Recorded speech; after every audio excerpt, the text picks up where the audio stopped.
Okay, hello everyone. Can you hear me? Hello? Is this on? Thanks. This is Alan Mickey.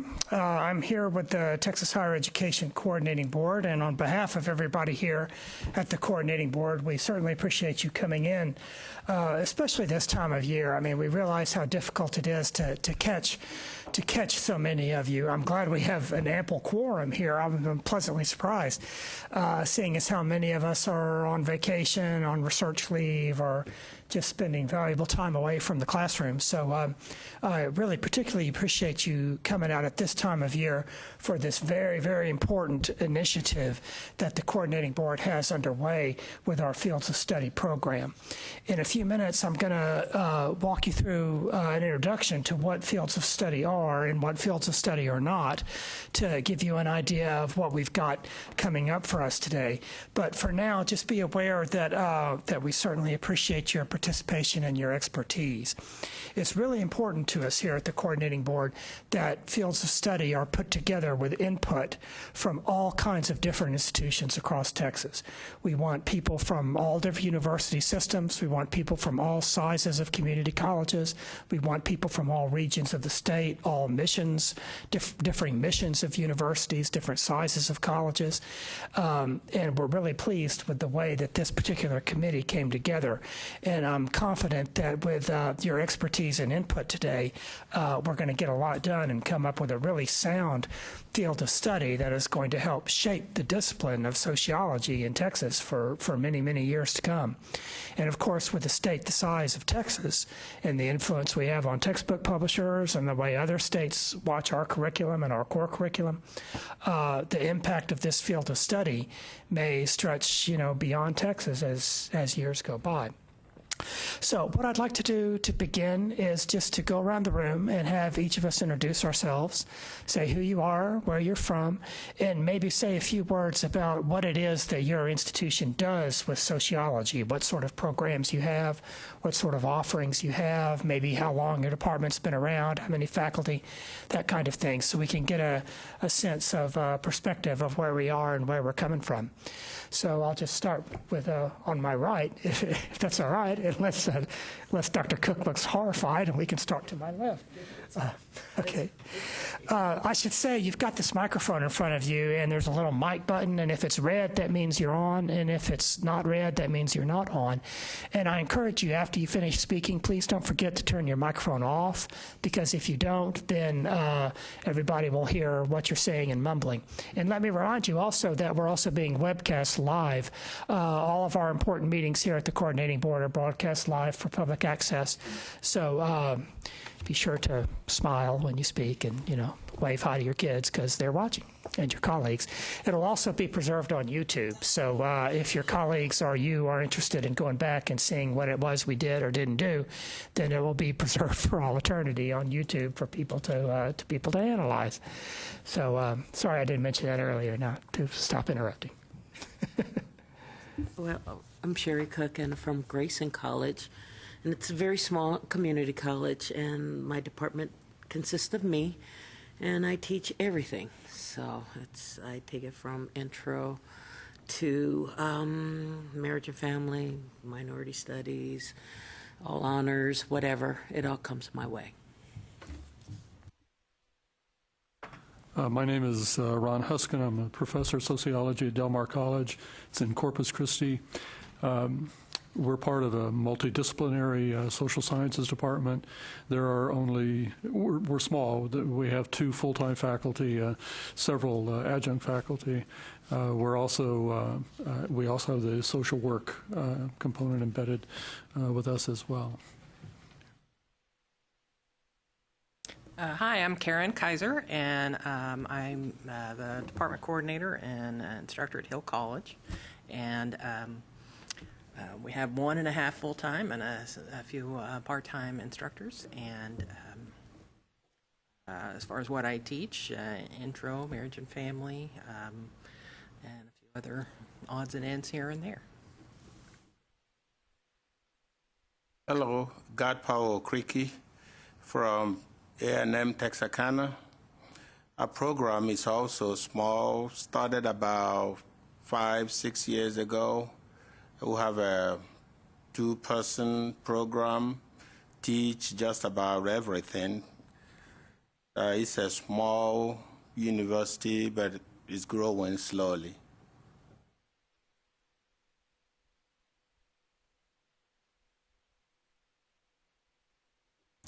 India Stewart from Eastfield College, and that is in Dallas, Texas. We are also a relatively small department with the standard offerings. My colleague and I teach intro, some of the race and ethnic studies, marriage and family, things of that nature.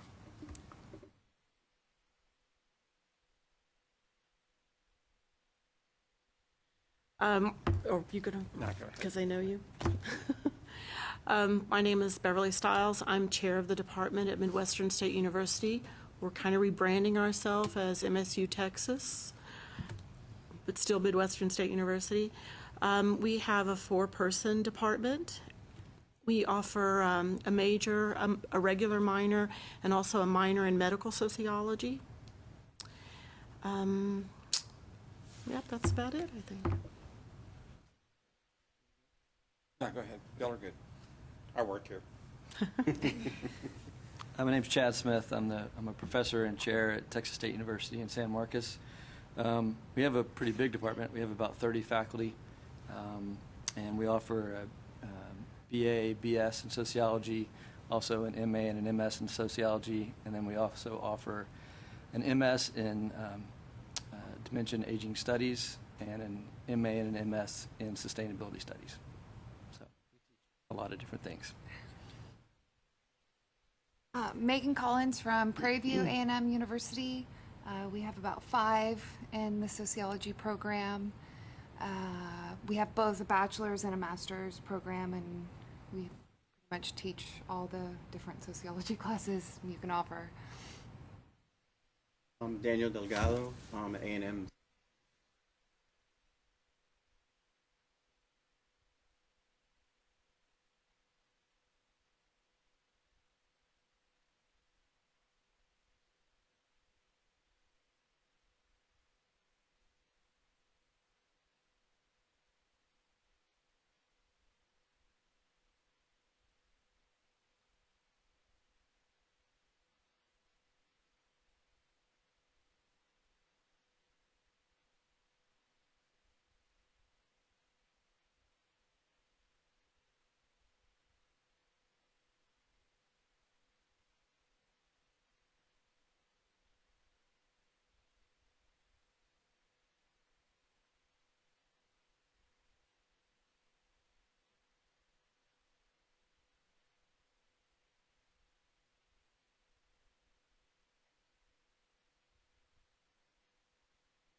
Rolando Longoria from South Texas College. Please feel free to call me Rolo, because that is a mouthful. We are a mid-level department with about 8 full-time faculty and about 5 adjuncts, depending on the semester. We offer intro, social problems, marriage and the family, and minority studies. We're looking to expand those offerings. About 50% of our classes also exist in the dual credit programs outside of the college in the public high schools. And we are looking at creating a sociology of medicine class or something because we are expanding our college programs into nursing. So thank you. I'm Christy Clark Miller from Collin College, which is up in Plano or in the DFW area. Over our district, we have 6 full-time faculty and about 4 part-time faculty, and we teach all the courses in the ACGM every semester. My name is Bill Johnson, and I teach at Wharton Junior College. We have 2 full-time professors and 3 adjunct right now. We have 4 various campuses: Bay City, Richmond, Sugar Land, and the Wharton campus. I'm in Sugar Land, and just about like everybody else, intro, marriage and family, social problems, and minority studies, and I teach all of those. Thank you.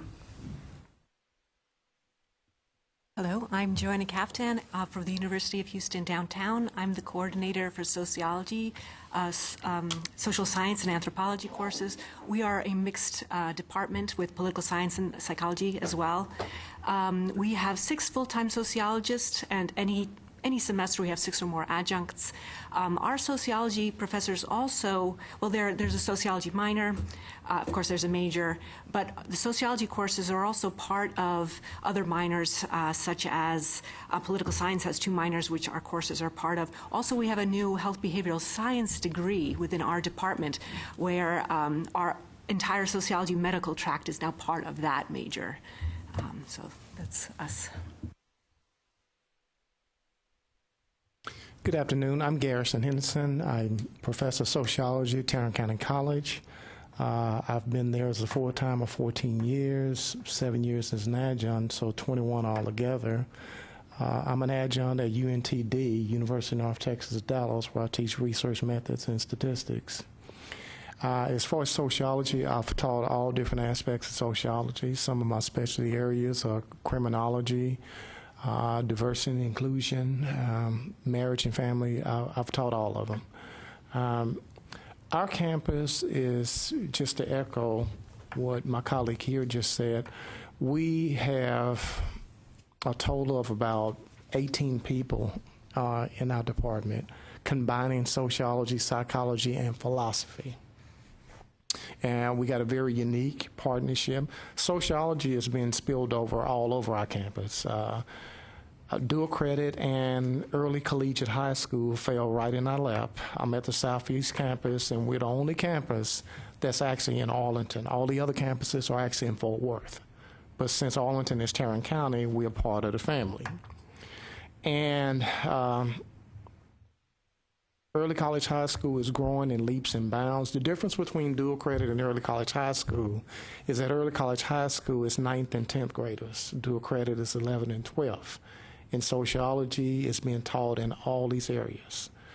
We at the point to where we actually have to hire people specifically for early college high school and dual credit because it's growing so much. We have a lot of partnerships on the campus. Sociology is being combined with history in terms of teaching methods, government. So sociology, as you know, is an integrative discipline, and we're kind of all, it's spilled into all different areas. But that's where we are. It's growing. I'm Karen Branham. I'm part of the Lone Star College System, which is north of Houston. We have probably about 9 full-time sociology instructors across the campus, and we primarily teach the basic 4, the intro class, social problems, marriage and family, and minority studies. Well, howdy, and what an honor to be among you. My name is Haytham Abdul Razak, and I have the privilege today to represent Alamo Colleges. We have a grade 5 colleges with 6 campuses and a couple annexes.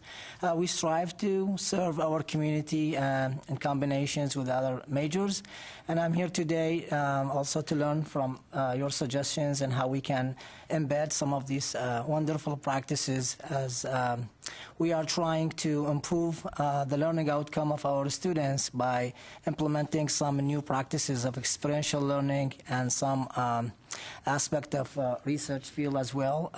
Although we have 5 colleges, we are small in number yet very powerful in outcome, and we range between 2 to 3 full-timers in every college, but we have probably between 3 to 10 adjuncts faculty for every college.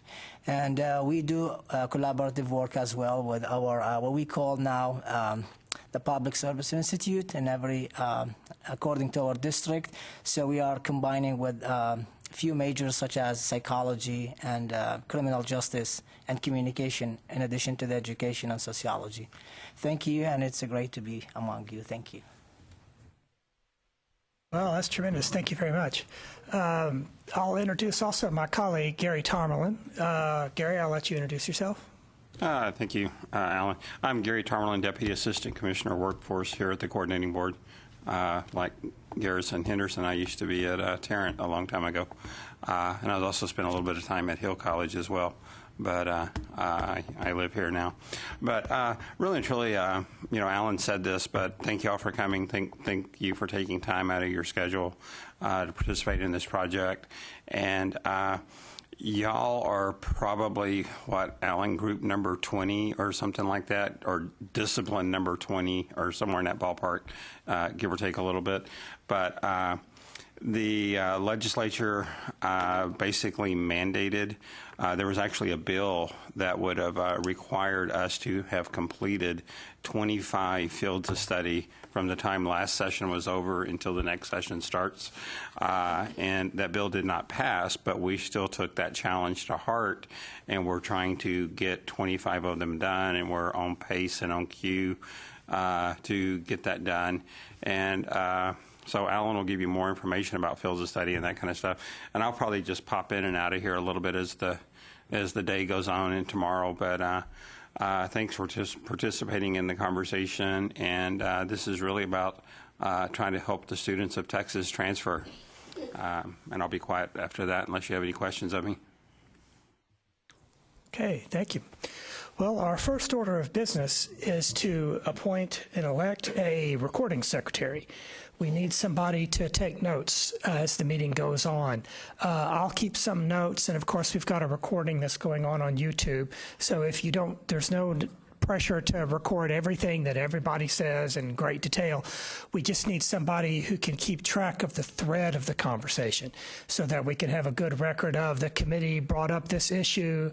Some members felt X, some other members responded Y, the discussion evolved into the sub-issue of X, that kind of thing, just to kind of keep track of where we went and what was discussed. We also, of course, need to keep a very careful record of the exact wording of any motions that are made and a tally of the votes that are cast so that we get the numbers and the names of motions right. And, of course, any other important points that are made or any debates that come up. If we have any volunteers for that, that would be great. If we have more than one volunteer, then we'll have an election, which could be exciting. Okay, we have one recommendation from Rolando. Anybody else? Do you have a laptop? You do? Oh, excellent. Okay, tremendous. Okay, that's a big help. I also have another laptop if you prefer a bigger one or something else. I brought along one just in case. I learned to do that from a previous field of study advisory committee where everybody was hiding and saying, I don't have a laptop, I can't be the recording secretary. At which point I produced a laptop and said, ha, don't let that stop you, we'll get you hooked up. So, okay, but thank you, Rolando, that's a tremendous help. Thank you very much. The next thing we need to do is to elect 2 co-chairs. I'm not running the meeting. The coordinating board hosts the meeting. We don't run the meeting. It's not our committee, it's your committee. So it's very important to us that this committee have 2 co-chairs that are elected by the body to steer the meeting, to steer the discussion, to make sure we stay on track, to make sure that the discussion is evenly distributed among members and nobody's hogging too much of the microphone time, and to make sure that everything runs smoothly and that the final results of our meetings reflect the will of the group. Hopefully the co-chairs can also steer us into some consensus. If there are some very narrowly divided votes or some sharply divided opinion, perhaps we can rely on the diplomacy of our co-chairs to help us to arrive at a sense of consensus to make sure that we're all happy with what's going forward here. We need to have one co-chair from the 4-year institutions, from the universities, and we need to have one co-chair from the 2-year institutions. So I'll begin with nominations from the floor. You can nominate yourself. You can nominate someone else to serve as our representative from the 2-year institutions. Do we have any nominations?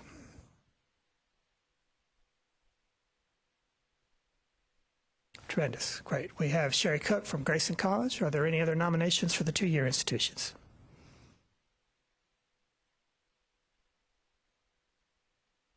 Okay. Hearing none, all in favor of Sherry Cook, raise your hand. Okay, tremendous. Thank you very much, and congratulations. That's right. That's great.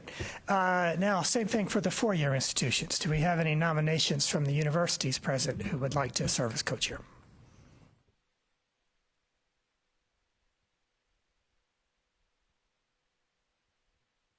Yeah, I think Alan failed to mention you can also nominate somebody.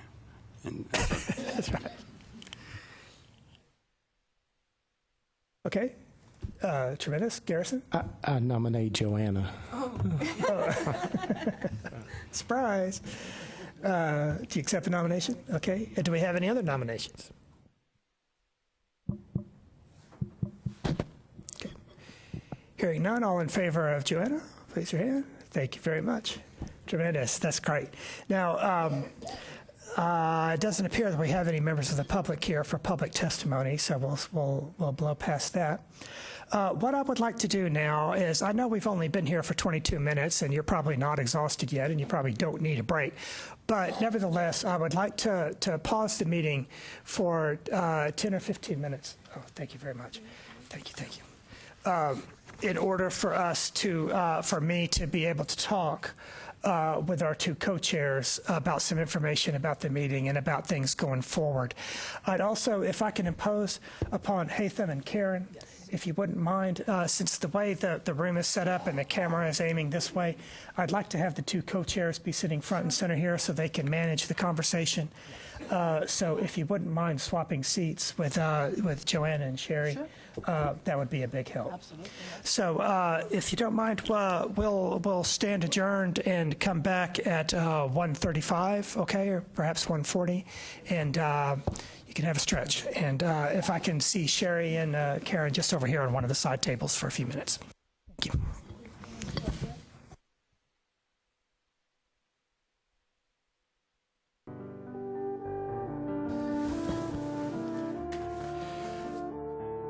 Okay, thank you, everybody. If we can come back and reconvene.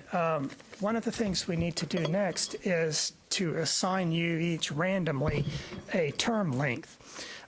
We have 1 and 2 and 3 year terms on this committee. It's just the way all the coordinating board committees work. This is the standard procedure for all of our advisory committees.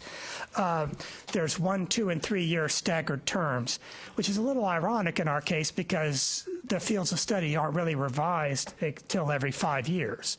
So it's, even those of you who had 3 years may not be here 5 years from now when the next time a sociology committee meets. But that being said, I hope that many of you will let your provost know that you wish to be reappointed, because I would dearly love to have some overlap between this committee and when we meet again 5 years from now. However, it's also possible at the will of the committee here that if you want to meet again and feel it's necessary to meet again before 5 years, we can arrange that. If you feel like the field of study is either not working very well, or you're getting a lot of pushback from your colleagues and students, or if you think there's been some dramatic change in the core curriculum or the academic course guide manual that necessitates revisiting things, we can meet again. So we're very high tech here at the coordinating board, so I have little slips of paper that are cut up with a pair of scissors and put into an envelope, which I'm going to pass around. It's like the magic sorting hat, and you can let the magic sorting envelope determine whether or not you're going to be a 1 or a 2 or a 3 year person.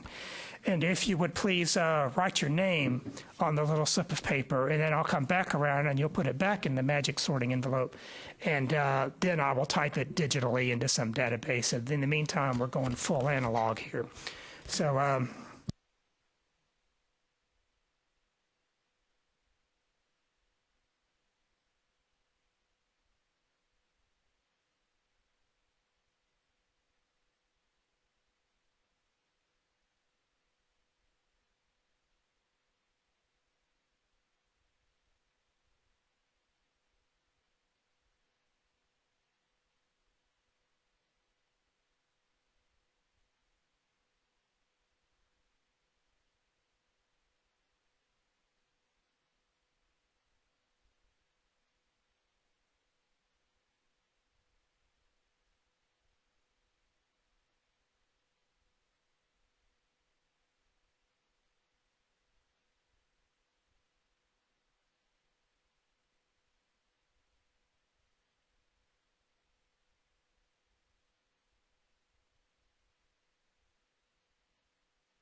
Okay, thank you. What I'd like to do now, while our co-chairs are discussing over there, is to give you a brief overview of what field of study is and how field of study works, so that you can get an idea of what's already been done and what is coming up for your job here today and tomorrow.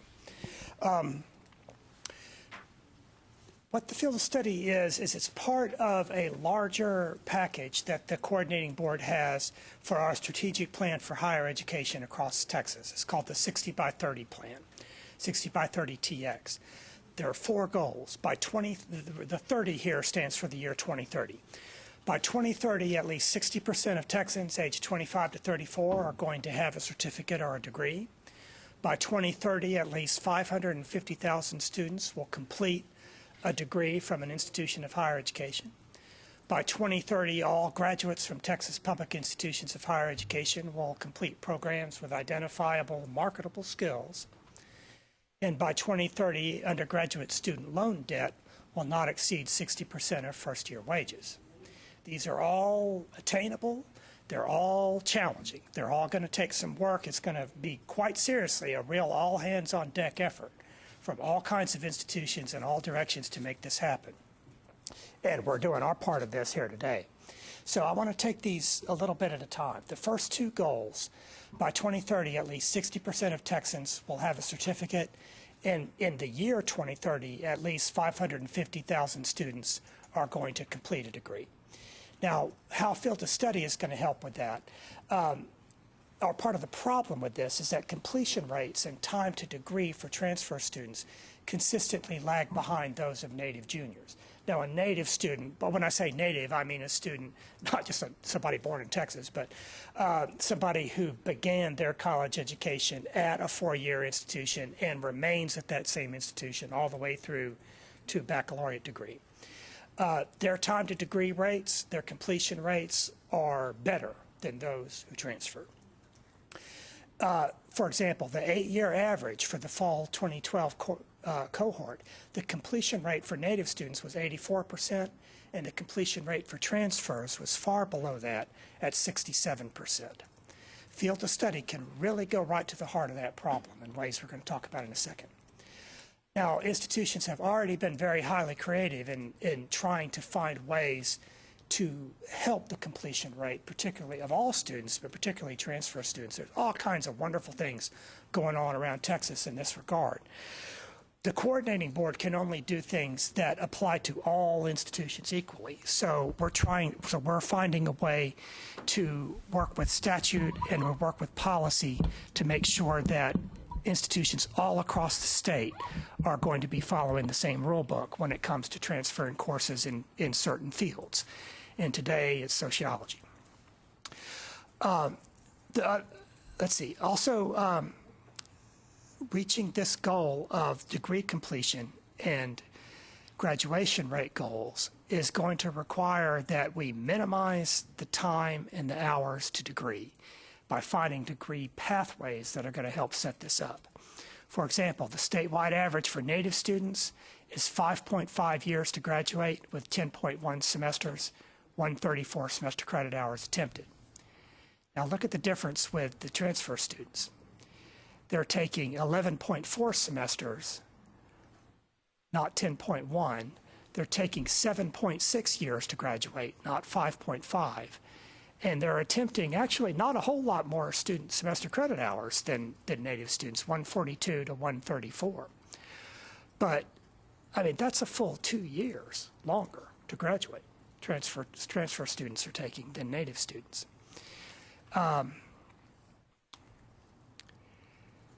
As far as marketable skills go, the field of study curricula are designed by faculty in each discipline. As you know, we're drawn equally from community colleges and universities. These committees are going to consider each course in the academic course guide manual for how it prepares students for success in the major and the careers to which those majors lead.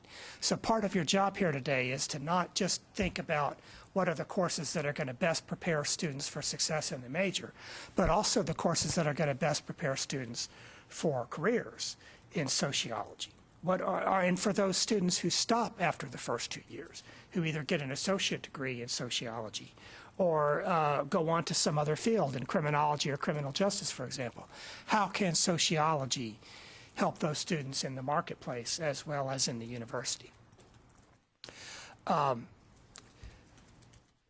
Yes. Do you have any preliminary data as to why those transfers are taking longer? Well, there's all kinds of reasons. We produce a report every year, which I refer you to. It's available on the Coordinating Board website. The name of the report is what? General Academic Institutions, Transfer Success Initiatives, or something like Success and Transfer at Texas Public Institutions.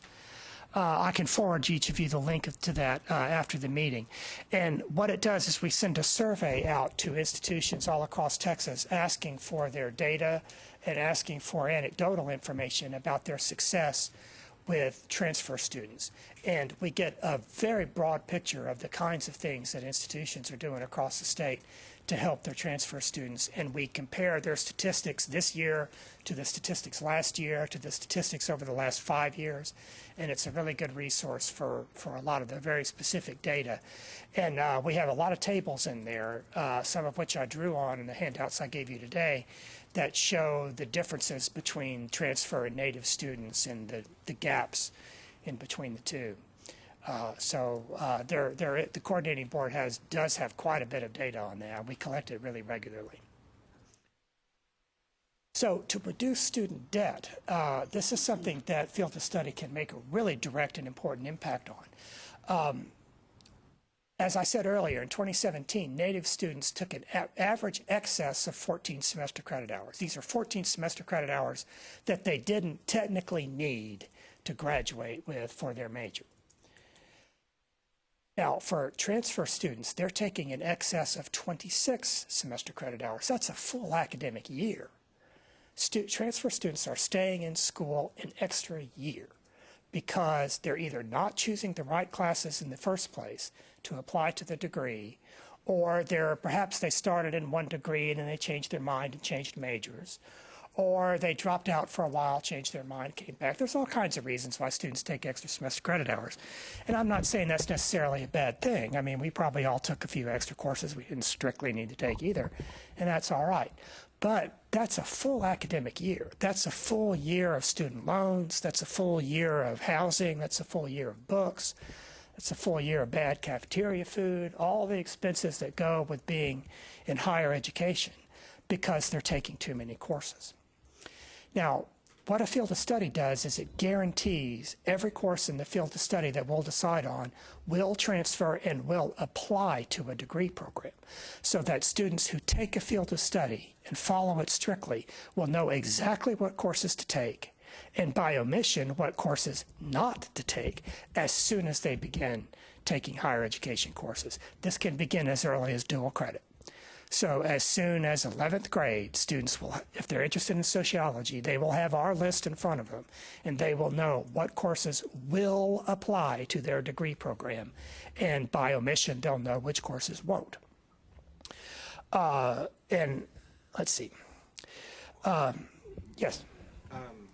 Is there any checks and balance for this system? For example, in our region, we have a university that refuses to accept credits that should transfer easily over based on these. Well, by state law, they will have to accept and apply these courses to their degree program. We can't say for sure exactly how they're going to apply it. They can apply the course as an elective. They can apply it as a required course towards the major. They can apply it towards a core curriculum option. But they have to take it. And it has to apply to the degree program. So they don't have any choice in doing that. They will have to take it. And if we put a course in a field of study that isn't in a university's offering, then they'll have to find a spot for it. They'll either have to give the student credit towards an upper division course with similar content, or they'll have to give the student credit towards an elective. And so is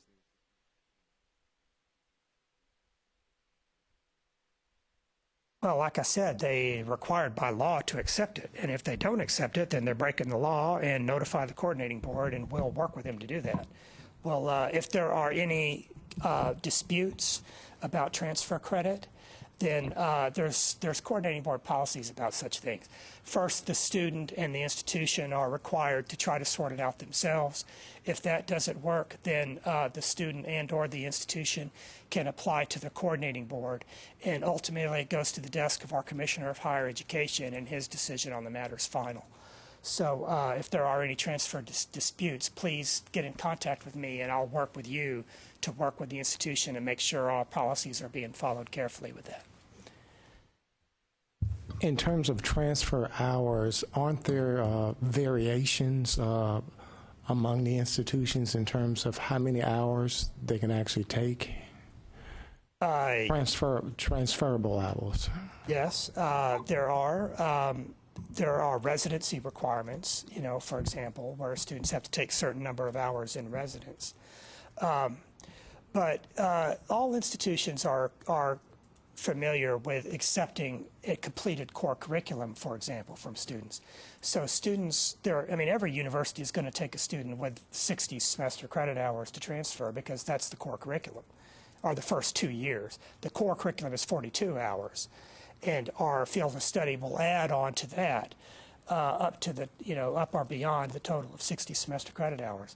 But I'm not sure what the minimum number is or the maximum number of semester credit hours that a university takes, but it's probably well past what we would do here for a completed core curriculum and a field of study.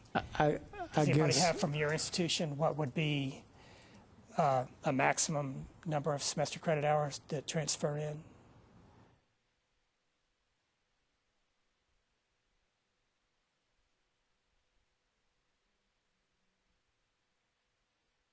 Okay, that sounds about right. Yeah.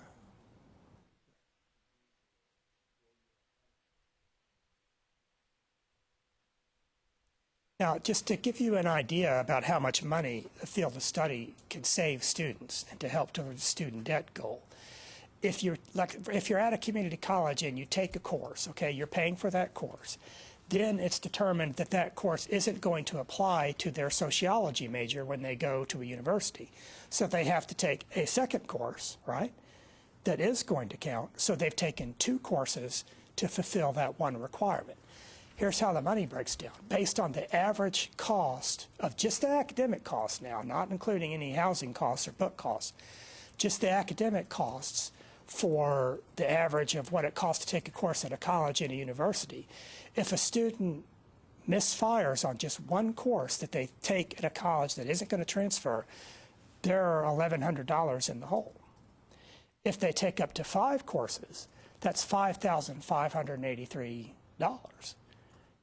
Of money that they're having to take to complete that one requirement that they could have taken with just one class. So the money really multiplies and adds up very quickly. So that's how the field of study is helping towards this 60 by 30 text goal, a very important one about student debt. And this is what really caught the eye and ear of the Texas legislature. It was a legislature that came up with field of study policy. It wasn't the coordinating board. This came straight from the Texas legislature.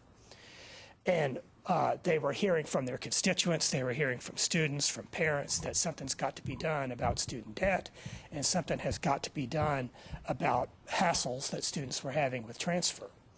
And the field of study is one way that the legislature, with the coordinating board's cooperation and help, have really trying to zero in on both of these problems at once. It's part of several things that we're doing to help these transfer issues. We require a degree plan. We require advising after 30 semester credit hours. We have a 42-hour core curriculum that is required of all students and is guaranteed to transfer to every public institution. If you've completed the core at any institution, you've completed it at every institution. And the same will be true of the field of study. If you've completed the field of study in sociology at one institution, you've completed the field of study in sociology at every Texas public institution. We also have the ACGM, which is our kind of our Bible for colleges to use of the courses that are guaranteed to have state funding and are guaranteed to transfer. We have a common course numbering system not every university uses it, but universities that don't still map their courses to common course numbering.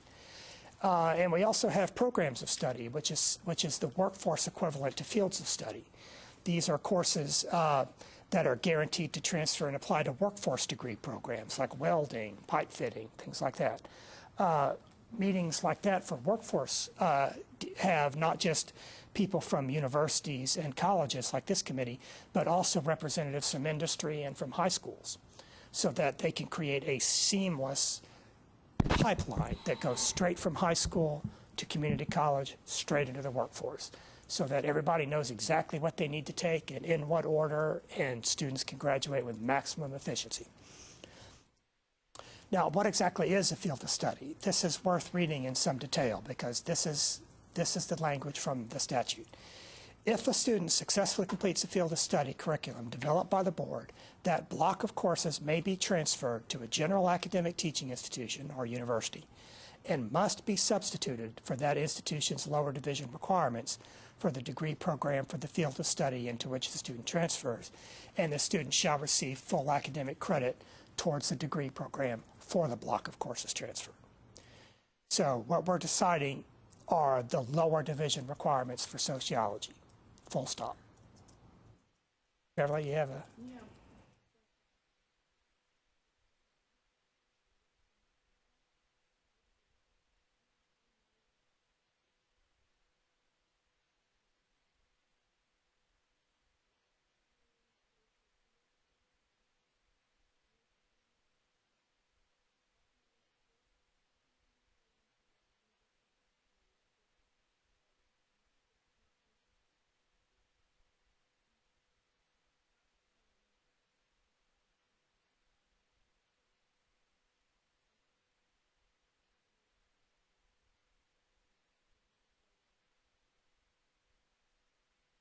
Well, yeah, that's why you're here, because we need to have that part of the conversation today. It's a very important part. The four-year universities need to let the two-year institutions know, and vice versa.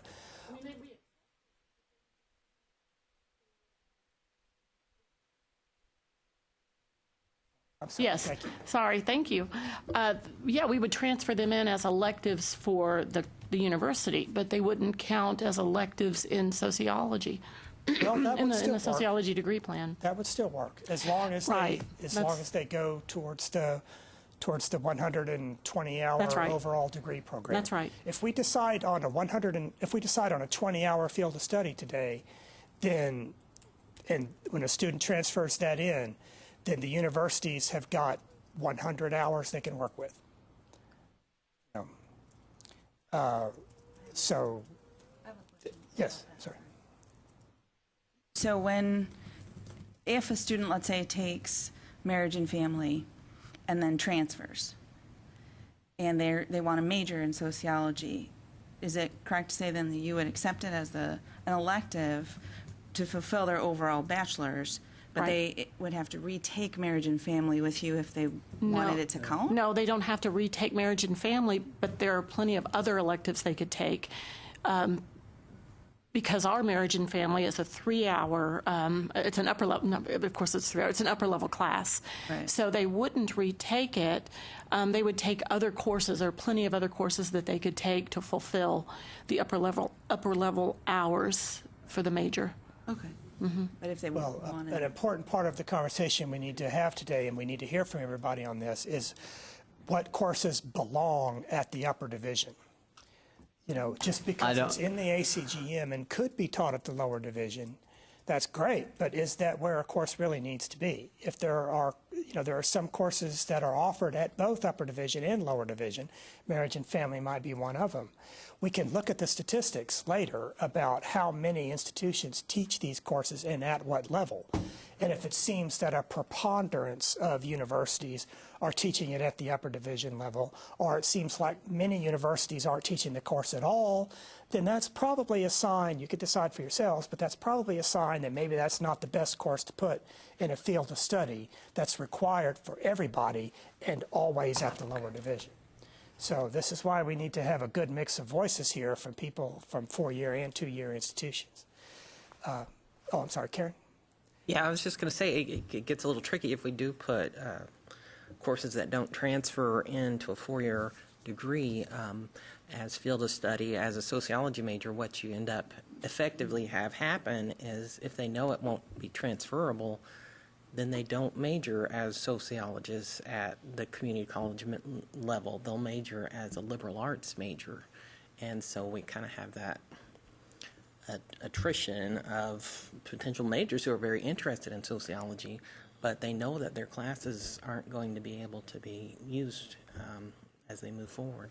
Of course, if it's explained to them that it does still count as an elective at the university, you know, there are plenty of people that take more hours than they even need for the major in sociology because they just want to fill out their electives with extra sociology courses anyway. So there are 3 buckets that a course can fall into. It can fall into as a degree requirement, as a free elective, and as a core curriculum option. That's right.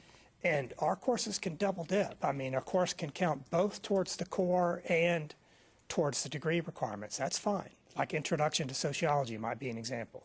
They can use that to fulfill the core curriculum requirement, and they can also use it as fulfilling, you know, checking the boxes required for the major. Actually, we don't talk about it in terms of double dipping like that, but well, it's a mixed metaphor, but yeah. But we always say that you can't double dip. Yeah, exactly. You can't, because like for our degree plan, I actually brought some copies. But because it's in sociology, you don't list the introductory course over in the core because it's over here in your major. Oh, I see. So okay. you can't double dip for us. I don't know how that is for. So for the social sciences requirement, they would have to take some other course besides Intro to Sociology? Well, if they're sociology majors, they don't because they're taking introductory sociology, and they have it over here in their major. It's just not listed under the core. What do they do for the core then? That sort of precludes students from the general population to take intro sociology. Oh, no, they can. At our university, if you are not majoring in sociology, then the social sciences is listed in the core, and you're either taking sociology, psychology, or economics. That's the way it is at our university. You choose between those 3.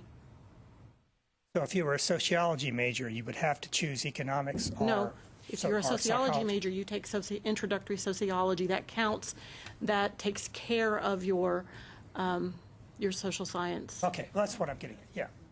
Mm-hmm. And that's something that we can certainly consider today is, you know, to keep an eye on adding courses to the field of study that are frequently offered in the core curriculum. Makes it easier for some students. Other courses that aren't offered frequently in the core universities, if they don't already offer that class, are going to have to find room for it. So there's a line you have to walk. You want to make sure that the field of study is preparing students for success in the major and is complete and is teaching students really what they need to know about sociology at the lower division. But on the other hand, you don't want to include so much, you don't want to throw everything in the kitchen sink into the field of study, because for every course you add to the field of study, you might be creating a burden on the receiving transfer university to have to find room for that course. That's a course they might teach only at the upper division, and they might not like offering credit for a lower division class to fulfill an upper division level requirement. There may be rules at their institution about doing that. They may have to cut a course off their curriculum to make room for something in the field of study, and that's always a painful choice to make. So we need to thread the needle carefully here. We want to have a complete and accurate and useful field of study, but we don't want to go crazy with it because it's a real burden on institutions who don't offer all those courses. Do you see what I'm getting at? And we can talk more about this as the day goes on. How the field of study works, as I've already said, it's a complete list of all the lower division level courses required, and the major courses can overlap. A student can graduate with an associate degree if they either have completed the core curriculum or a board-approved field of study. That's a little-known fact. That's primarily for fields of study like architecture and civil engineering that have huge fields of study like 36 semester credit hours, that there's just no mathematical way a student can complete a 42-hour core in a 36-hour field of study and still graduate with a 60-hour associate degree. If our field of study is ginormous and a student can't do it and the core curriculum at the same time, then they can still graduate with an associate degree if they've completed the field of study, and they can finish their core curriculum later after they transfer. If a student only offers part of the field of study curriculum, then those courses will transfer too. They don't have to complete the whole field of study in order to have the transfer. This is helpful for some colleges that may not necessarily offer all the courses that are in our field of study. They're not required by law. The universities and colleges are not required by law to offer the courses in the field of study. They're just required to accept them. So if a student is at a college and they can only take 2 of the 4 or 5 courses we pick out, then they'll transfer what they got. Okay. I've already talked about the legislative history of this. It's a real priority for the legislature. These are the fields of study that we've already completed, ones that we've done so far. You can see a range of disciplines up there. The 2 in social science that we've already done are political science and criminal justice.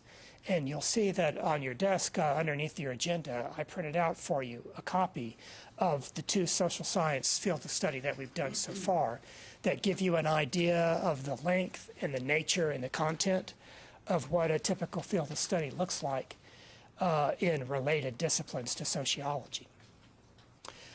Here are the meetings we've got coming up. Later in 2018, we're doing sociology today. We've got math and radio and television, economics, drama, communications, and computer science are all coming up.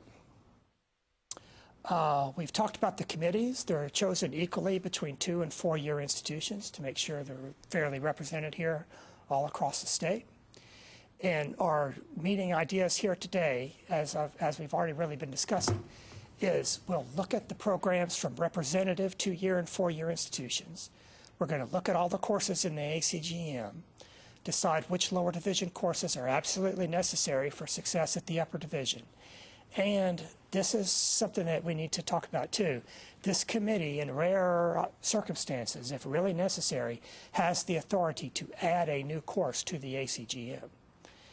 We can also adjust the learning objectives and the course description of a course in the ACGM if we're going to add that course to the field of study. We can't just add a new course because we like it. It has to be one that needs to be in the field of study. And there's precedent for this. This has already happened a couple of times before.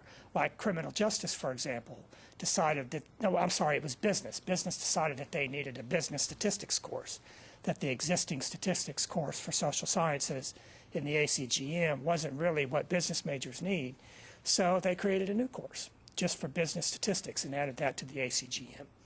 So if you feel like the ACGM courses are badly out of date or don't reflect what students need to know, then that's something that we can talk about and make some changes.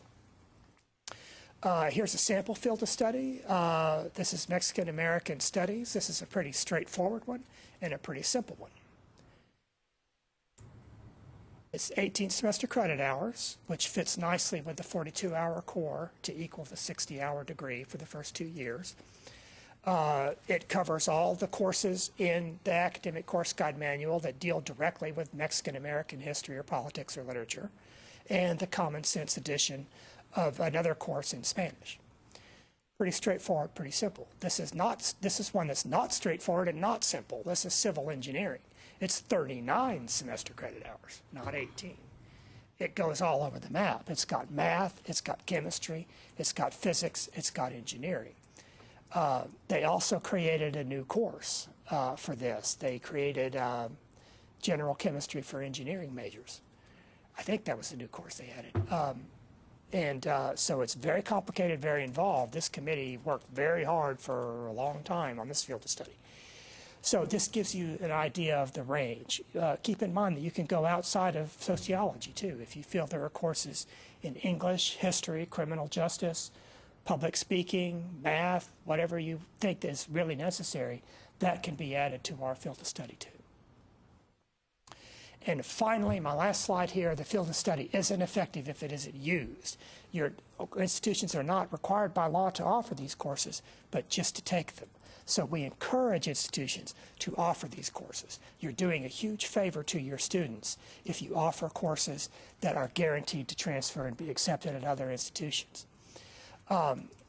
Two-year institutions are especially encouraged to support the field of study curriculum by offering sections, offering advising, creating degree plans so that your students know as soon as they come in the door that a field of study exists for this discipline, so that when they start choosing courses as early as high school for dual credit, they know about the field of study and they're on track from the beginning, and that creates maximum efficiency for them. And that's it. So if you have any questions, please, of course, keep note of my name and email address and phone number, and I'll be happy to work with you or your institution at any time to help make this a reality. So any questions before we get down to it?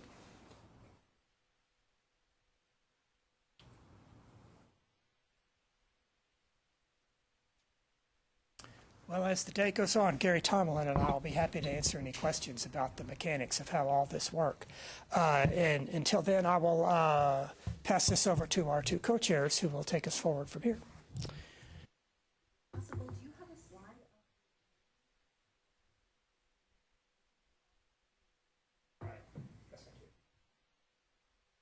Alan, what is your area? What is your major? What did you major in?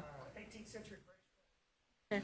So I'm bringing all of my expertise. Do you have any questions about the annual code? I'll raise my hand.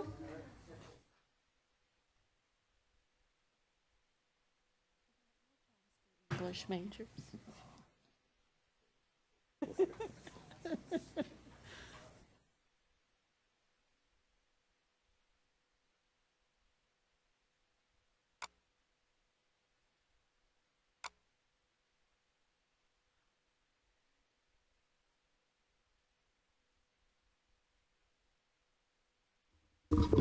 We thought that it would be most economical to perhaps go through the worksheet course by course, where we could look at the description in the ACGM and then look at enrollment, and then perhaps you can mark off your opinion on that each course.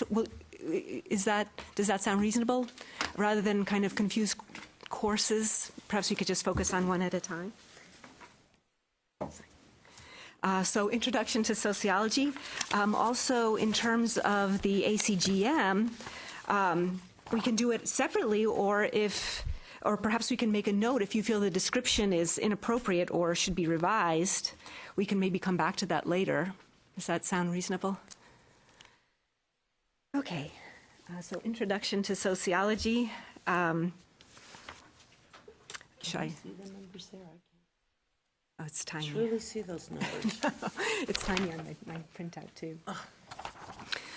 Okay. I suppose I'll read it. The scientific study of human society, including ways in which groups, social institutions, and individuals affect each other. Causes of social stability and social change are explored through the application of various theoretical perspectives. Key concepts and related research methods of sociology. Analysis of social issues in their institutional context may include topics such as social stratification, gender, race, ethnicity, and deviance. I guess at this moment, perhaps I could put an asterisk. Is that an adequate description? Does anyone have concerns about that description? No. No? Okay, so... I have a concern about it, only because, the American Sociological Association in intro gave us 10 topics that they've researched and said would be sufficient for intro, that's what colleges were looking for. And this is, kind of broad. It doesn't really, it covers basically, but I don't know, do you use these descriptions in your syllabus when you are, putting your classes together? Does this describe what you want in an intro class?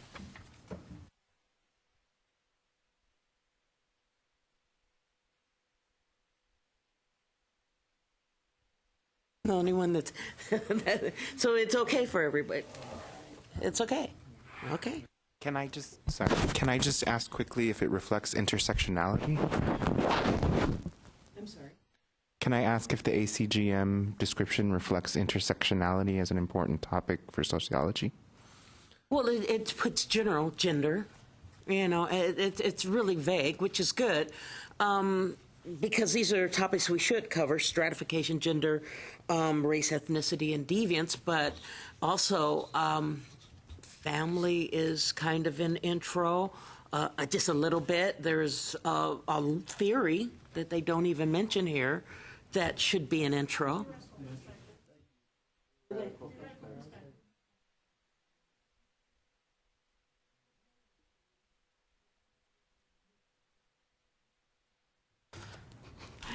Yeah, it says theoretical perspectives, and when it says analysis of social issues in their institutional context, it says may include such topics, but doesn't preclude others. So if everybody's good with it, you want to just take like a kind of a hand show, everybody good with it, and move on? In general, so I'm fine. I'd like to just chime in that I agree with you and Rolando that it does seem to be, if it's not, I was looking on the website real quick at asanet.org, and I can't seem to find a description, but just now. I agree that I think it should reflect the association's description of intro. If it doesn't. But if I may, to add one thing is like sometimes vagueness with the general description is important because it gives enough space to the instructor. That's right. To embed any emerging issues. Like for me, the last couple semesters were all about technology and media. So if we start to kind of pick and choose, I think we will be ending with a very, very long list according to the emerging issues, and that's why I have to lean towards the vagueness of and generality of the definitions or the descriptions, because at least I feel like I'm free to navigate between the topics according to the need at that time. Just to echo what my colleague just said, I'm okay with this definition because it's more robust and it gives us the leverage to discuss and cover and teach a lot of the emerging issues and even trends in society. This seems to be a standard definition that can be all-inclusive in a lot of ways. So that's why I'm okay with it. I'd like to say I'm also okay with this and agree with the idea of the vagueness allowing for the introduction of new topics. It also allows for individual instructors to tailor their courses along their particular lines and with their particular emphasis. I'd like to submit that I don't think it goes far enough because I think it leaves open to interpretation populations that are considerably left out of the discipline. For example, we've been talking around intersectionality, but no one's mentioned disability, and that doesn't always get raised in intro classes, which is extremely important.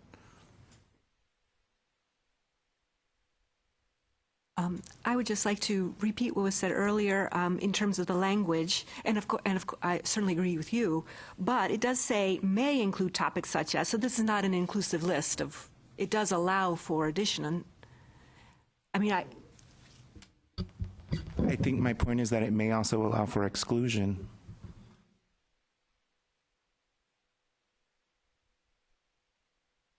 It probably will, because you probably can't include everything.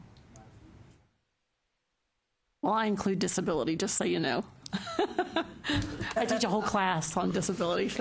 I tend to agree that it's important to keep it very general and allow the institution and the instructor to have discretion, not with the intent, of course, of excluding, but I do think that the more we get specific, the more we tie our hands.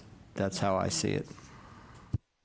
And if you allow me, I think if there's any urgent need for one specific topic, maybe it's the time to move on and create that course if it's really needed for such discipline as a specific course. I would just like to submit that I don't think that adding intersectionality as a term in the description is tying anyone's hands. I think it's opening up a lot of doors. Just a thought, maybe something along the lines of and current issues, just in that section of may include blah, blah, blah, blah, current issues, blah, blah, and then current issues would then fall on the particular professor.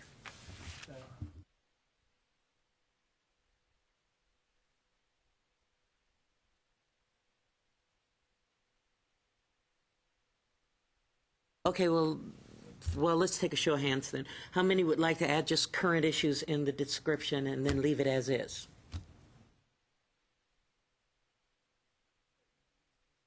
Okay. Okay, if we look at the definition as it is, and to be a little bit, give the professor more leeway, more flexibility. You have just as it is, but comma, current issues and deviants or something like that, or deviants, comma, and current issues. And then it says may include, so you don't have to include all of it, but it also gives you the flexibility of if this is your population and you're addressing your population, you can incorporate it into your class. Does that make sense? No? Well, let me just state that we should only be changing course descriptions and content of things in the ACGM if that course is sure to be in the field of study. We can't go wandering around outside of our purview into the ACGM. So it might be best if we first determine if a course is definitely in our field of study and then take a second look to see if it needs any tinkering in the ACGM course description and learning objectives. So I just want to be clear on that. So it might be better to make first a motion or some sort of discussion about the pros and cons of including Intro to Sociology first. And that's the course we're talking about, right? Okay, thank you. Yeah, we'll probably all agree on that. I do have one quick question. In terms of the Excel sheet, how many universities are included altogether? So for comparison, because as of 2016, 32 universities offered it. How many are there? Just in general, like for point of comparison. Oh, well, yes, because, well, I mean, like, it's grown over time from 29 to now in 2016, 32, but out of how many universities?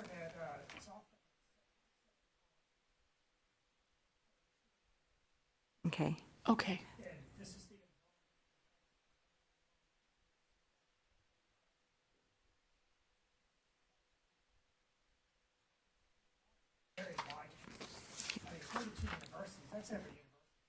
Thank you. You answered my question. So should we have a motion to vote on Intro to Sociology as being included in the field of study? I make a motion that Introduction to Sociology be included in the field of study. If it passes, then I think we need to define the definition and take a vote on it in terms of what we want to do. All in favor of voting for it to be included? Unanimous? So now the second part of the motion was to discuss the wording in the ACGM. I think it would be real easy to take what we have here, combine what you said, and put in where you put, what was your term over there? Current issues such as intersectionality or something like that. And then I think we could vote on doing that.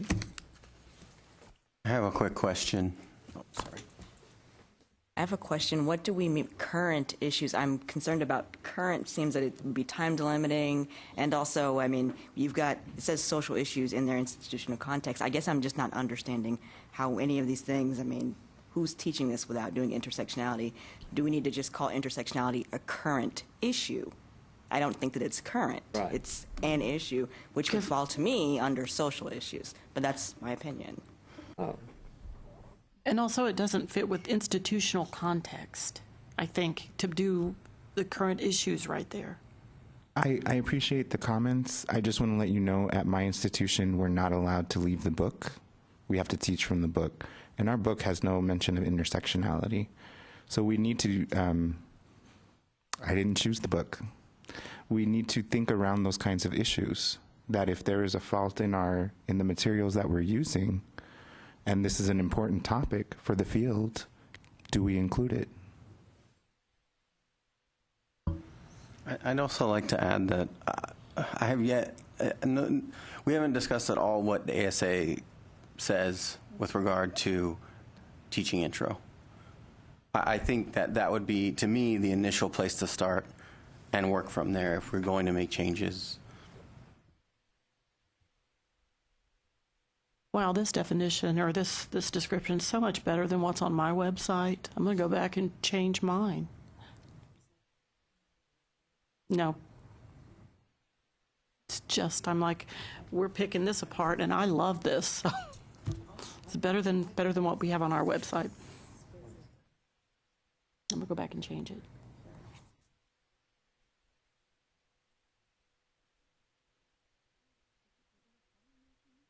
No, I was just the first part was I was just talking. Okay. You know, I mean, I'm for keeping it general, but Yeah. I was trying to be kind of. Do you have a recommendation for language? Want to put General, not being specific. Just to... Okay, well, let's just put it out to the group. Should we table this and maybe look at see what the ASA, because we don't want to get too far away from the ASA's division or definition. Should we table this to a little bit later so we have a chance to look it up and see what they say, or do you want to make the changes? So here's the question: do we hold this off, the definition off, till later, and move on with the other class? Get the rest of the stuff out of the way. How many want to table the definition of intro to sociology until later? Well, I think that this is, at least we know that everybody's going to have this course, so I would rather finish this topic and then move on. But can I say that we all don't have to have the same, I mean, I can change the definition on my website, but I don't have to have it mirror this, although I think I'd like for it to. But we don't have to on our right. Like my description on MSU's website does not have to be this exact description, does it? Mine does. I have to. That column. Some people do, some people. Yeah. I do think it would be nice to know what the ASA says. I didn't bring my laptop today, but if someone is able to pull it up. I can look it up. Somewhere, yeah. Working on it. I would definitely like to know that before we vote. So Daniel, if you could look that up for us, we can move on to the next one maybe and then come back to this so that we're not just waiting. Is that okay? Would you mind doing that, Daniel? Well, Okay, there's three of us looking at it. We can't find it. Three of us? Yeah, we're Okay, having great. a hard time. Okay, fantastic. Okay, then we'll move on to the next class, and we can go on.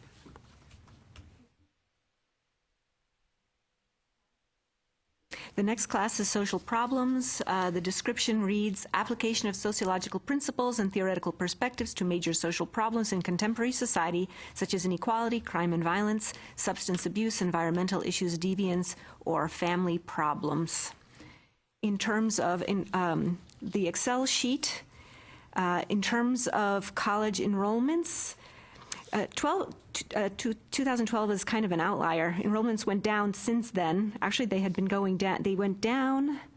They started at 4,277. In 2013, 3,902. Down in 14 to 3,675. In 15, just slight decreased 3,602, up in 2016 to 3,980. 18 universities are offering it in 2016. So this one is a little bit trickier than the last one. On your worksheet, we have definitely yes, probably no, and definitely no. Can I make some yes comments? So for, like in prepping for it and looking at the different classes, I went through at least of the schools that are represented here today, that the majority do include 1306 in their core curriculum. How many? Pardon? How many? Of all of the schools, 1, 2, 3, 4, 5, 6, 7,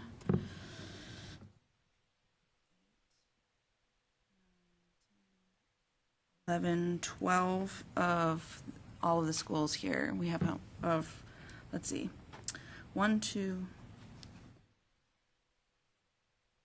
3, 4 schools did not include it in the core curriculum. So I was just looking at that in addition to enrollment numbers as far as schools that had applied and the coordinating board had approved as part of a sociology core curriculum throughout the state. And obviously, that doesn't include schools that aren't represented here. So I don't have those numbers. But that was just something that I was thinking about. And I also, I noted on the social work field of study, they listed social problems as part of their field of study. And I can also say that for about 5 years I was on Collins Curriculum Advisory Board, and while we were modifying the core and went through the core review process and getting workforce programs down to their 60 credit hours, I had a number of deans and other people at our college say that they wanted to work in social problems into their programs.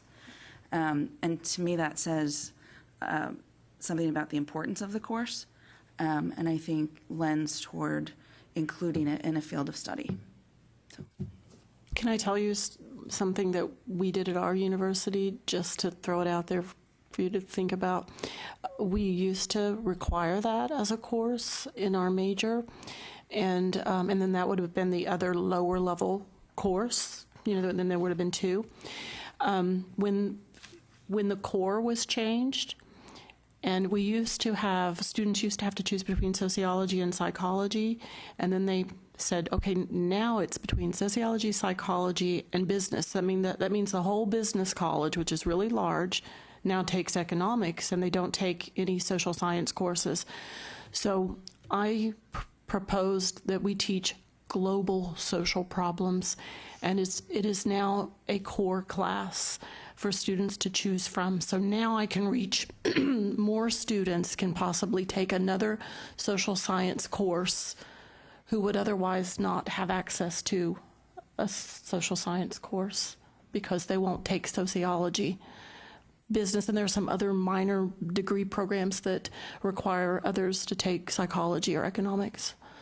So I moved it into the language, philosophy, and culture, you know, and it's now a global social problems course. And that just means that, you know, I have increased the exposure of sociology, so to students who would otherwise not ever take. So actually, we have 3 in the core because we have a research course, lower level research course too. It's just a thought.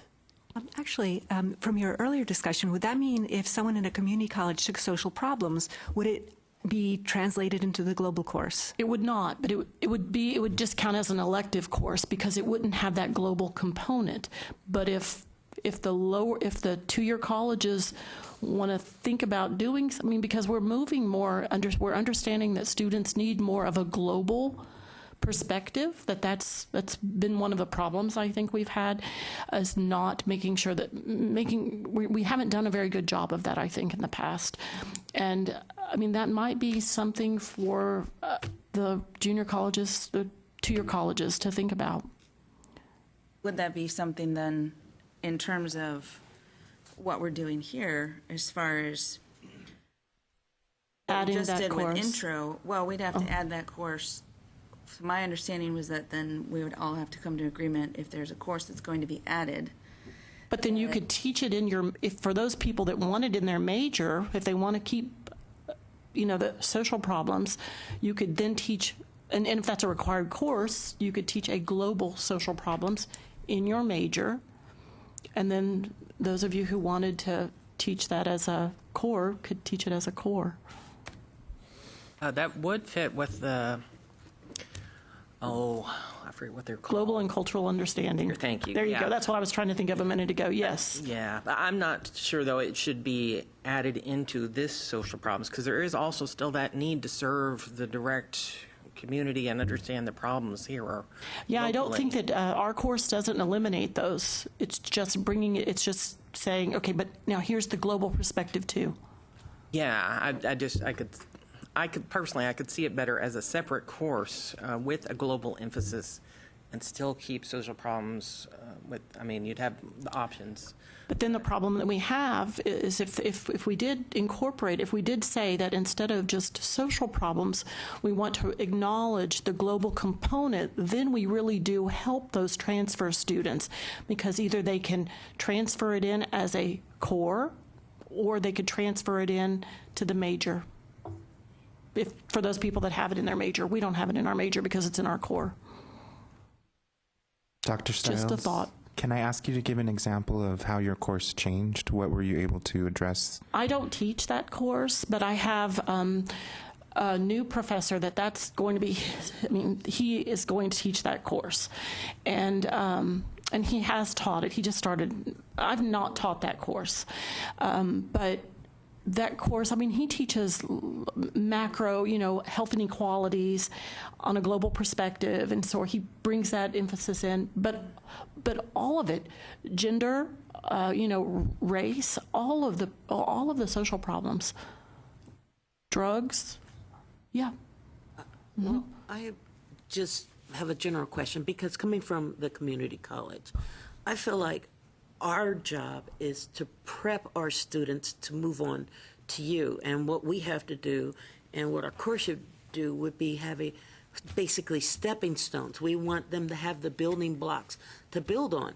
If they have a general understanding of theory and social problems, it should be easier to go into global when they move up.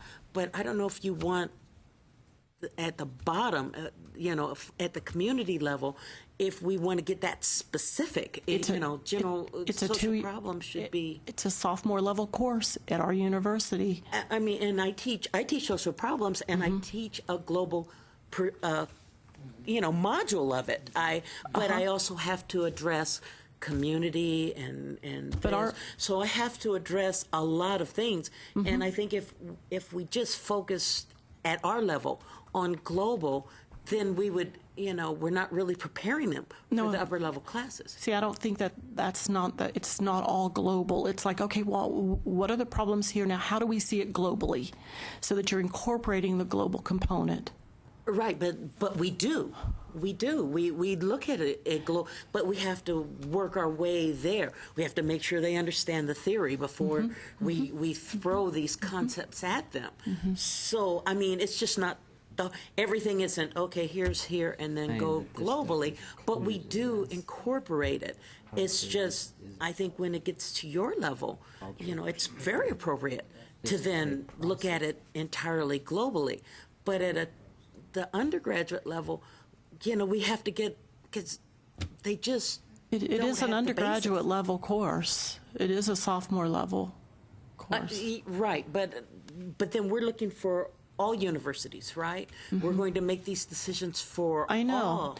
I guess since field of study, I see this as our opportunity to change the field in a meaningful way, change what we're doing at the state level. And if we acknowledge that, and if our core curriculum acknowledges the importance of global recognition, then we as sociologists have the opportunity to either to say, okay, so we recognize the global component is important too, so we could teach it in our core, our major, or we could teach it in our core, and it's going to be transferable either way from the, like, we don't teach the social problems course in our major, and we don't teach the social problems, just social problems in the major, but we do teach a global social problems, and that's a minor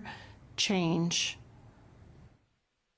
I mean, there's a substantive component of it too, but I'm just saying that, just think about it, the possibilities. When we, I don't know. I'm a little concerned in the sense that because this would be for all community colleges, there's nothing that precludes someone from teaching social problems as it exists now through a global perspective. But the opposite would mandate that someone had to. And I am a little concerned about taking that flexibility away. Okay, that's my opinion. and that's I think that's justifiable. I think that makes perfect sense, but it just won't transfer like to my university, you know. I mean, and I'm just one, but I'm saying that maybe what we're saying is that if the core has changed to recognize the importance of global, do we in sociology not want to change too, and say that the global is important within our major, and then therefore we're trying to connect two-year colleges and four-year colleges, and I don't know, maybe it's pie in the sky. I think we can still do that. The way that we handle this at our university, so we do have social problem course, and then we have globalization and social change. And I think that's good. That kind of talks about the international and its effects, but still keeping social problems as part of what we are doing here. I think it's a good idea. Okay. Well, let me just say one more thing, and then I'm going to shut up about it. The other thing is that I don't know what kind of problems other people have at their universities, the four-year universities or whatever, but when the core changed, that really made us start thinking about how do we change too, and how do we increase the availability of the social sciences to the students that would otherwise never be able to take a sociology course, and this was our answer. And so I'm just putting it out there for the other four-year colleges that I don't know what it looks like, what your core curriculum looks like if you have one course in the core, but here's an opportunity to increase that to two courses. And then because we all love sociology, and this just spreads the, I don't know what I'm trying to say. The ability. I slept just over 2 hours last night. So and then I drank coffee. So I don't know. I'm sweating bullets here. So I think that that what we've done is increase the availability for sociology for the students on our campus who may never major with us, but we've exposed them then to sociology. And I thought it was a good decision. I think we've done that at Collin by adding the 1306. I do want to clarify, though, when I was talking about that 14 or 12 of the schools had 1306 in the core, it was the on the list. It's a sociology core, but it was also from. You can go in and look at the different the rubric and then the code. I don't think it's zip code in general, but the different code is 1306. It is drawn from the ACGM 1306 that the 2 years are guided by, but then it linked it to the corresponding course at 4 years. So it was, in my understanding, talking about the same course. So it is. I have it printed. I think I have it printed out. If not, I have paper I can bring, or we can look it up. But is there any four-year colleges here? Then are you saying that other four-year colleges have more than one course in the core? Mm-hmm. Okay, but for four-year colleges? Yes. Mm-hmm. What do you guys have? I was a student at UNT. We had a long list that you could choose from. That any of them would apply. You only needed one, but you could choose all kinds of intro social problems. Not in the major, but in the core. Yeah. Wow, that's awesome. And some schools have it as a that's diversity awesome. requirement or behavioral science, either or. But they have several options, and then the student makes the choice which one. That's awesome. I'd be hard pressed to get anything else accepted in my core.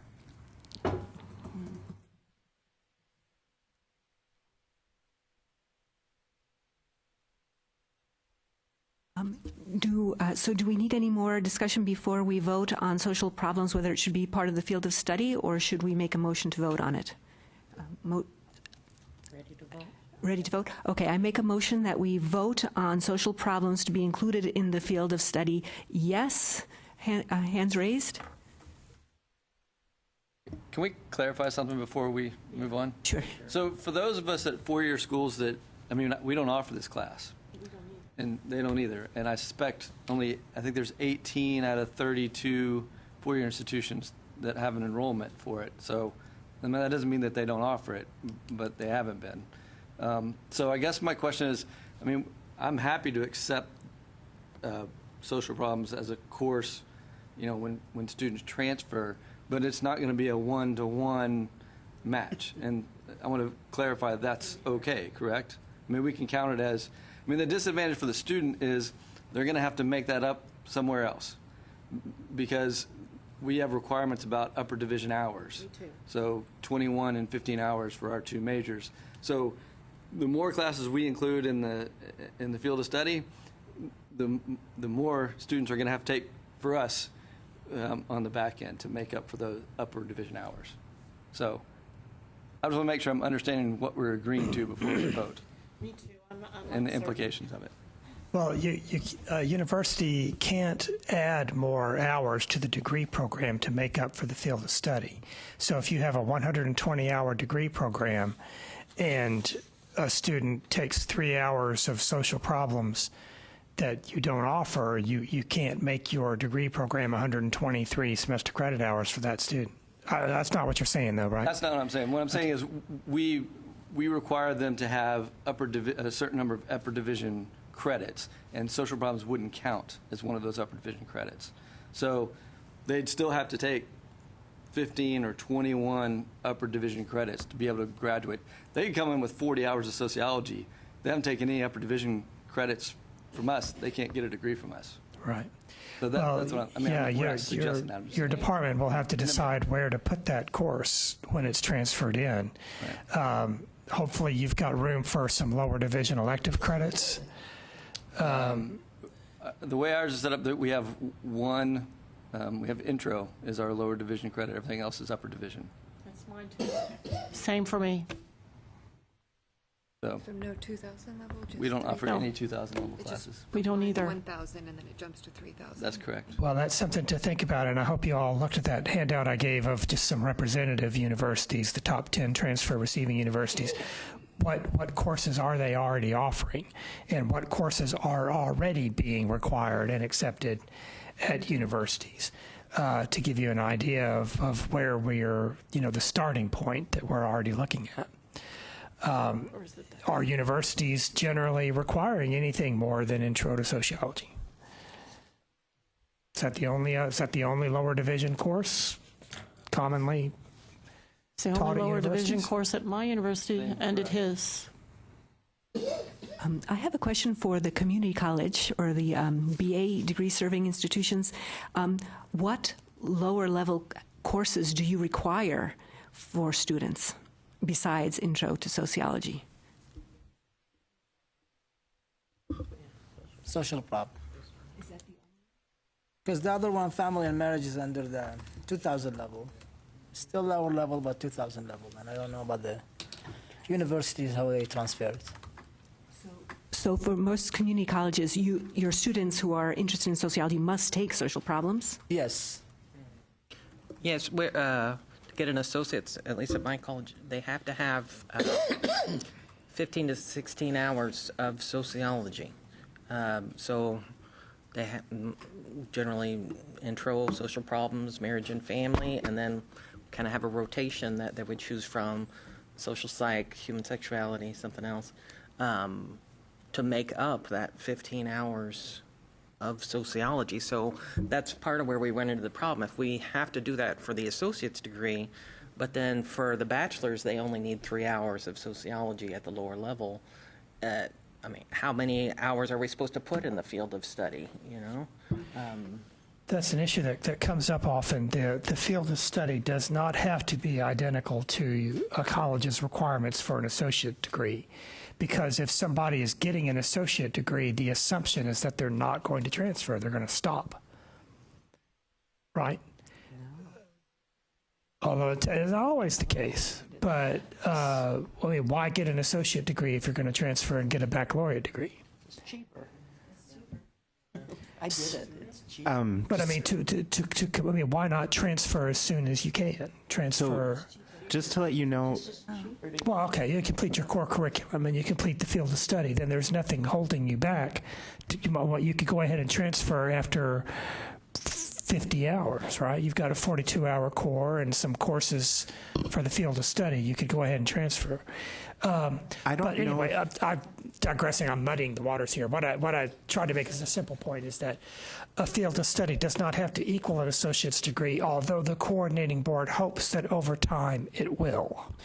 I think it's important to also bring up that at this point in time when we're thinking about reducing college costs, people are using community colleges as a way to reduce that cost.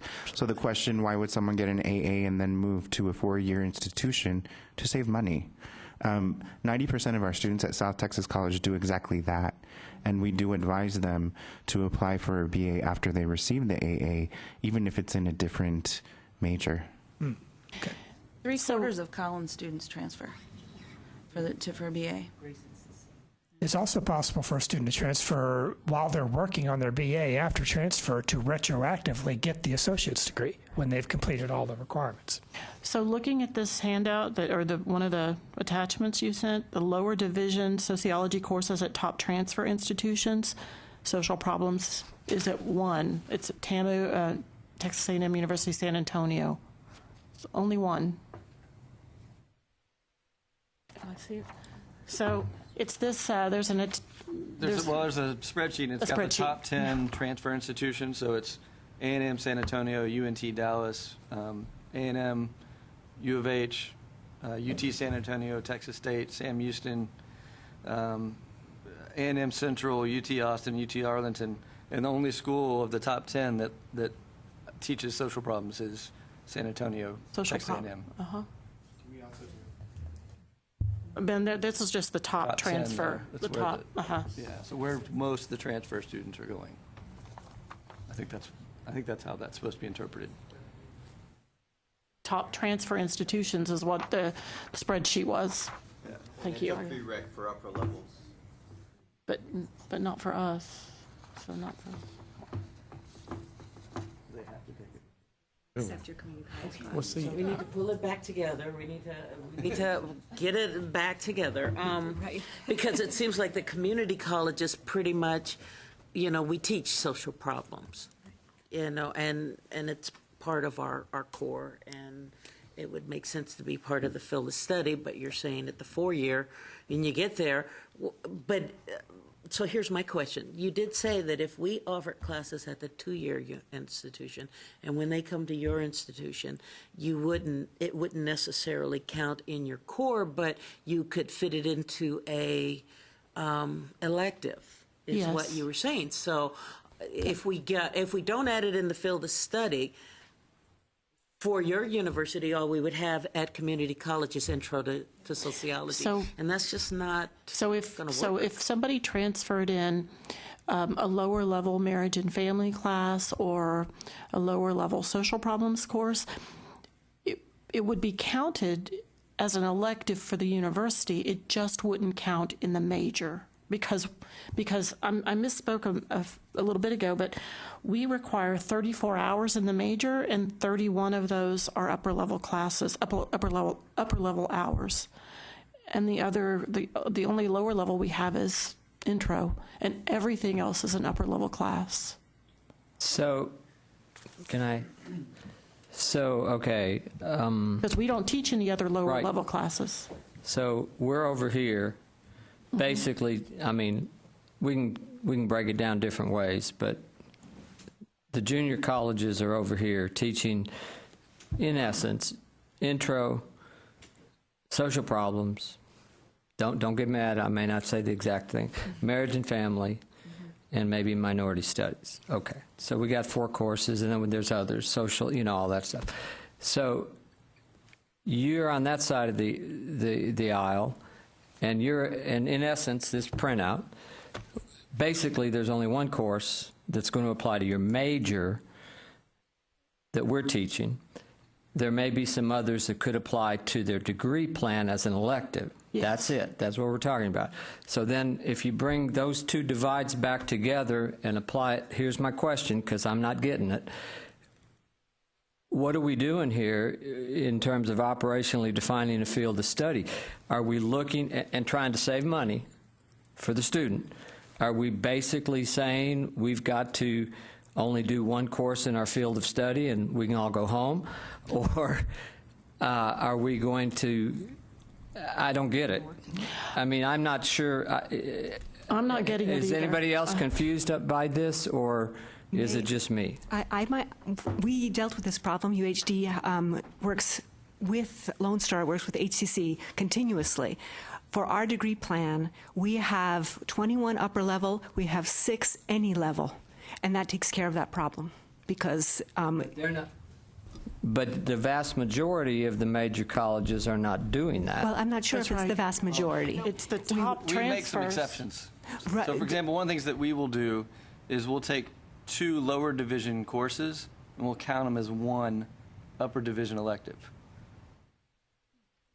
But don't they have to, as part of their bachelor's degree, it wouldn't necessarily count towards sociology, but they have to have Consider that. other lower level courses, or can have, that would apply towards the bachelor's. And I guess kind of the way I look at a field of study is if for the students who are going to be majoring in sociology, which courses on the field of study list would be the most beneficial to help prepare them then for the upper level that they would need there?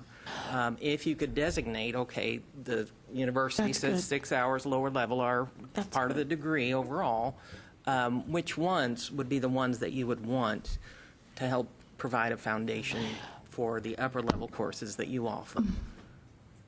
Okay, I love that. I love that approach. I love the way you phrase that, and I appreciate that because even if somebody transfers hours in at Midwestern State University and they have taken marriage and family and race and ethnic relations, social problems, and even though those are lower level and we would count them in their electives for the university, they're not losing them.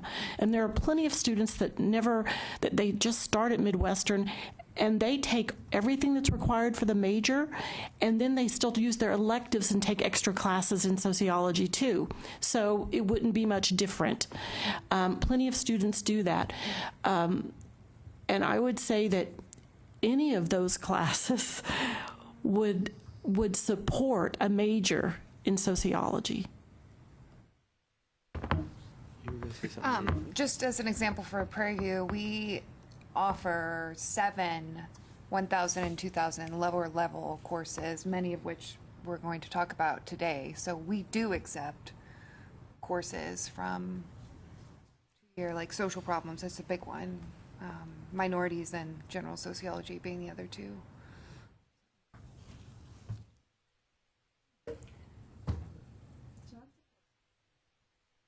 I think that supports the inclusion of it in the field of study. Should we vote again on social problems being included in the field of study? Now, are there any other questions about how it would work into our respective degree plans or as electives? So shall we vote again on whether to include social problems as being included in the field of study? Yes, raise your hands.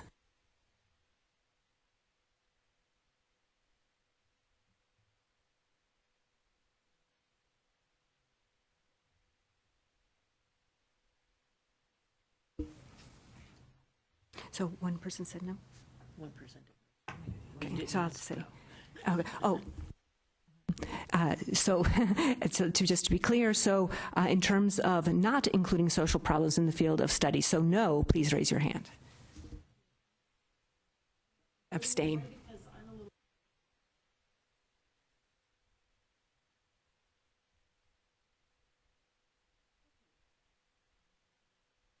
So just for purpose of notes, 16 in favor, 2 abstain, is that correct? One person abstain. Okay, sorry. Thank you.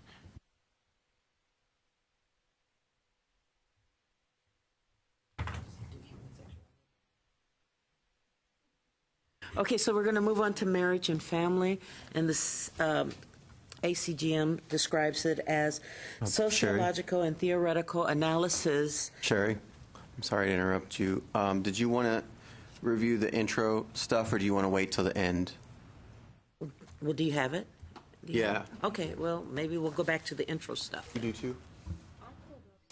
I pulled up something, college-level sociology curriculum for introductory sociology, and it says, prepared by the American Sociological Association Task Force on a college-level introduction to sociology course, and it is so lengthy that you really don't want it. I mean, and that may be something,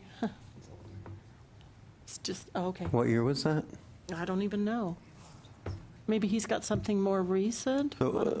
Yeah, so what I found two things. So, of course, on the main website, they have a topics menu, and that topics menu covers 22 different topics, which is pretty extensive. It ranges from applied sociology to deviance to religion to, our usual topics that we cover within intro courses.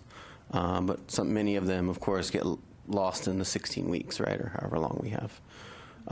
Then I found another resource. I saw that resource that you pulled, and I kept going because it was a little older, and some of the stuff was, we don't even use some of the language that was on it anymore. But I did find a high school guide. I don't know if we want to talk about that at all. And the high school guide covers 4 domains.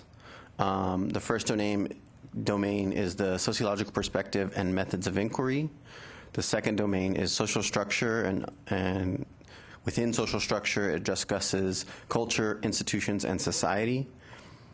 And within the third domain, it's social relationships, and under that is self, groups, and socialization. And in the fourth domain, it's just stratification and inequality. And again, that's for high school. And it gives some specificity within all those domains, basically covering the topics that are under the main tab, the 22 topics. Okay, so my question would be, in that big, long one that you don't want to use, does this definition cover it shortened, synopsis? Would this, what we have in the ACGM, actually cover everything? In some ways it covers more, but it does leave certain things out. As I mentioned, I'm sorry, let me pull it real quick. Well, what we have left some stuff out. You know what's left out? Critical thinking. I don't know, those are some, buzzwords, but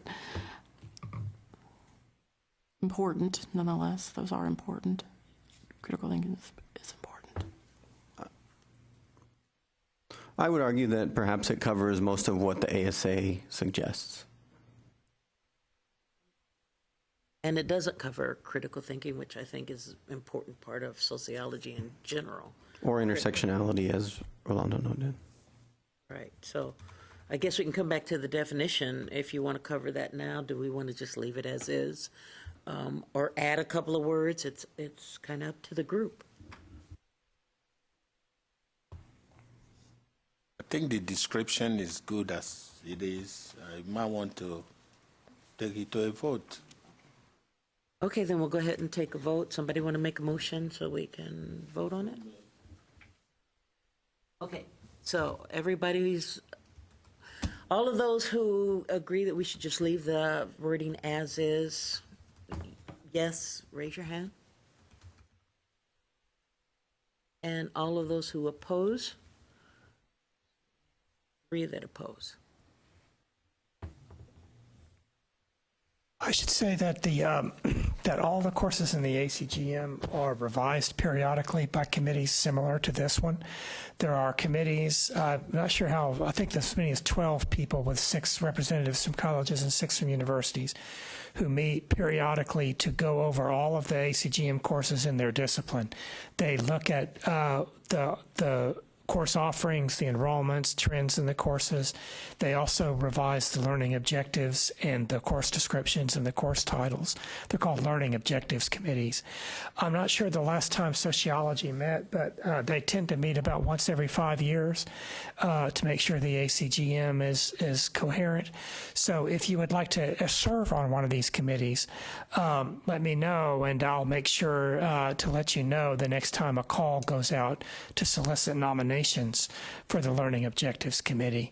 It's always a good idea. We like it when there are members of the Field of Study advisor committees on the Learning Objectives Committees and vice versa, so that there's some crosstalk between those 2 committees, because you both have a vested interest in the definitions and learning objectives of those courses. So the burden is not on you today, in other words, to revise all of sociology in the ACGM. There's another committee that does that. Part of what they do, too, is they're required to look very carefully at the syllabi for all of these courses all around the state, sample syllabi. So they are looking at what's actually being taught at institutions for these courses, and then they can come to some common denominators of what needs to be.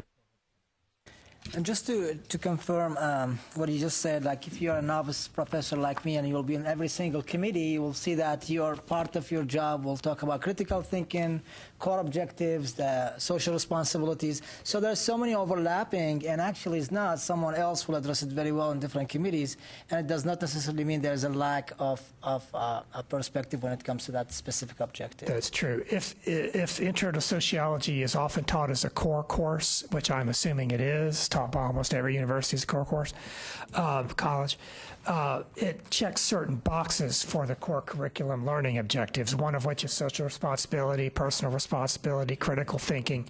And I'm not looking at that course right now, but I'm assuming that Intro to Sociology probably has the critical thinking box ticked next to it when it's submitted to the coordinating board as for approval for a core course. So critical thinking would be required to be incorporated into that course at some level.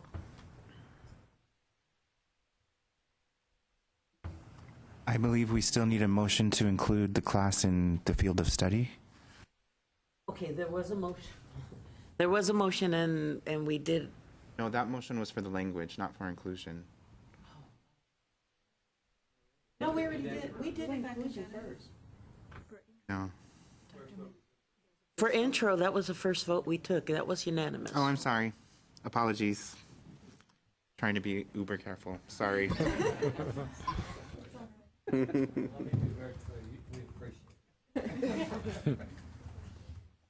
So far what we've done is we voted to include intro into the field of studies, and the majority wanted to add social problems into the field of studies. So now we're going to move on to marriage and family. Okay, and marriage and family is, again, the sociological and theoretical analysis of the structure and function of family, the varied cultural patterns of the American family, the relationships that exist among individuals within the family, as well as relationships that exist between the family and other institutions in society. So I guess the floor is now open for discussion on marriage and family, if we want to include that into the field of study. I'd just like to add, in terms of the Excel sheet, presently only 6 universities offer it. College enrollments are 3,683 in 2016, 47 colleges, 6 universities. So much lower number.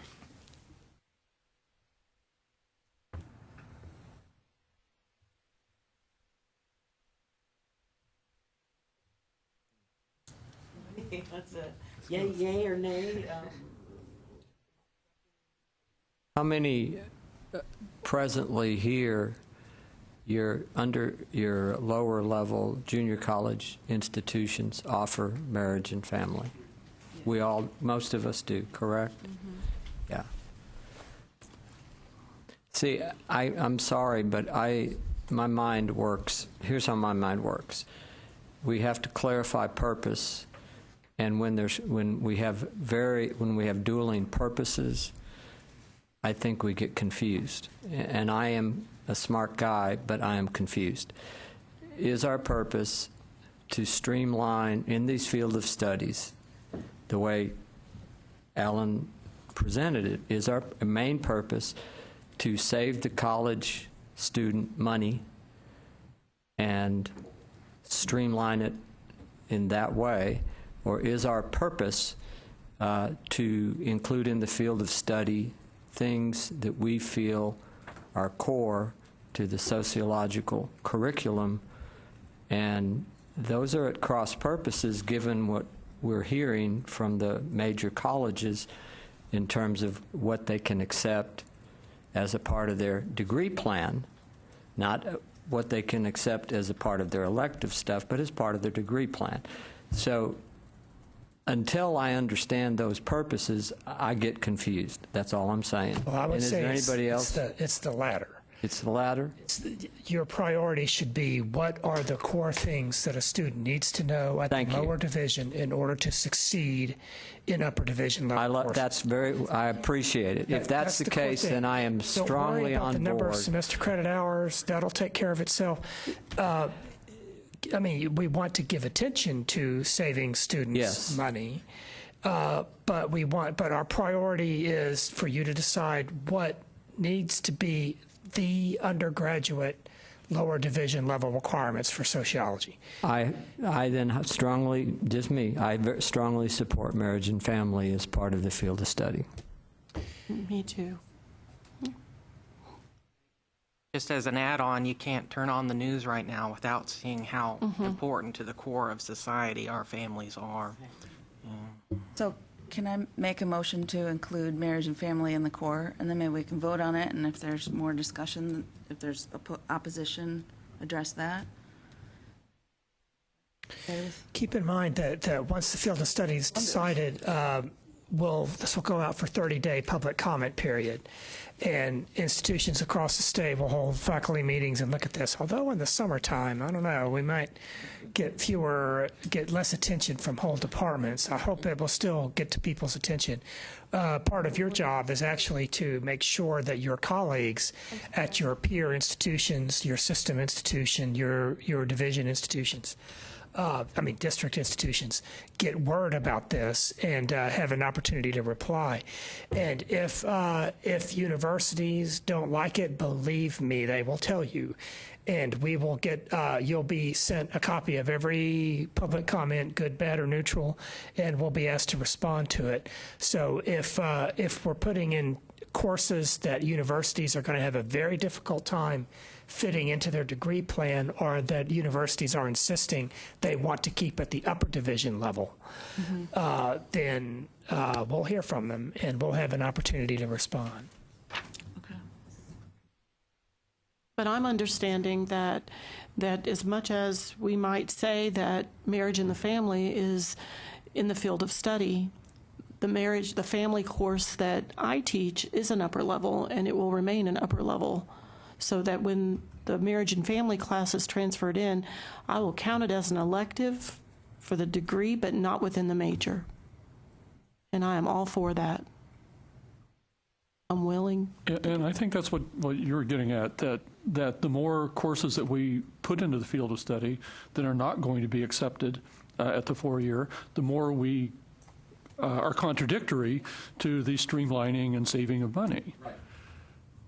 And when Beverly, the thought that keeps occurring to me is when you brought it up a couple times on the marriage and family thing, upper level, the question I have related to the thought is that common at most 4-year institutions, or is that a specific to Midwestern and maybe some others? I do believe that that's common his experience, my experience. I'm it's seeing, I probably got it, common. I see it, I see that. And from the numbers, once you get off of intro, That's right. they really drop. Yeah. That's right. And if we are going to be cognizant of the streamlining and saving the money, then really we're not going to include a lot of the courses we currently teach in the field of study. But courses that we think are important and necessary, providing a foundation Yes. for majors to go on. Yes, And with that's that- what. Go ahead. And with that in mind, I'm willing to say this is what I'm going to do when I go back to my university. Is I love what he said they do. 2 lower level courses count as 1 upper level. So then if somebody transfers, 3 lower level courses in, I can take 2 of those and I'll count it as 1 upper level. Well, as a junior college, I love what Joanna said. Tell us what you did. We have 6 any level. So I'm not going to. So we have 6 any levels. So in your university, for example, all of yours would still count, but you could still accept 2 courses from besides intro into that's what we do. Mm-hmm. But that's, everybody's got to deal with their own institution. That's right. Yeah. And I have to go back and see how I go about making that change. Yeah, if I'm exactly. going Okay. to propose that. There seems to be a lot of variations in terms of how to fit transfer courses into the respective institutions here.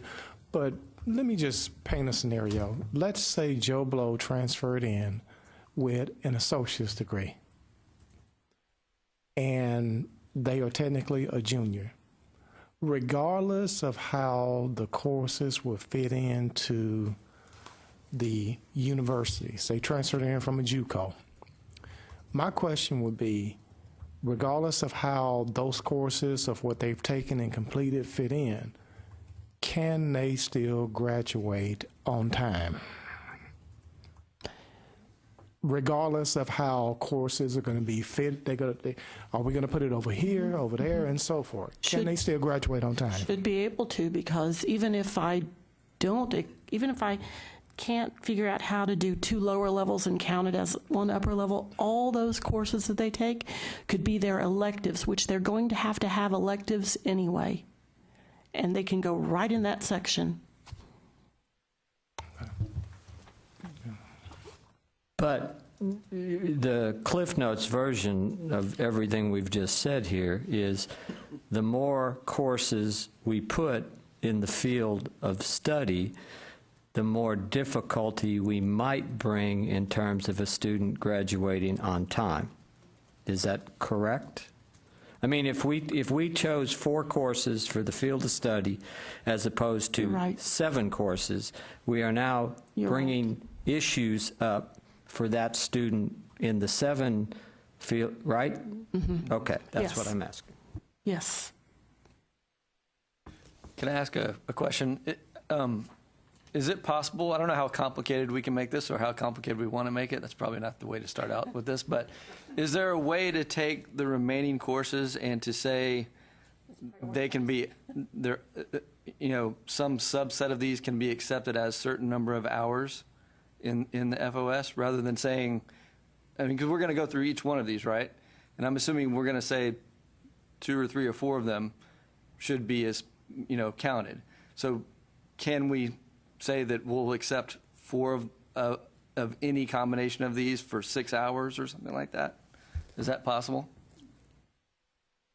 Yes, that's possible. It's often not the easiest way to do it. It makes it more complicated for students and institutions to do that. But in English language and literature, which met just recently, they had there's 2 sections for each. There's world literature, American literature, and English literature. And for each one of those, there's a 1-semester survey.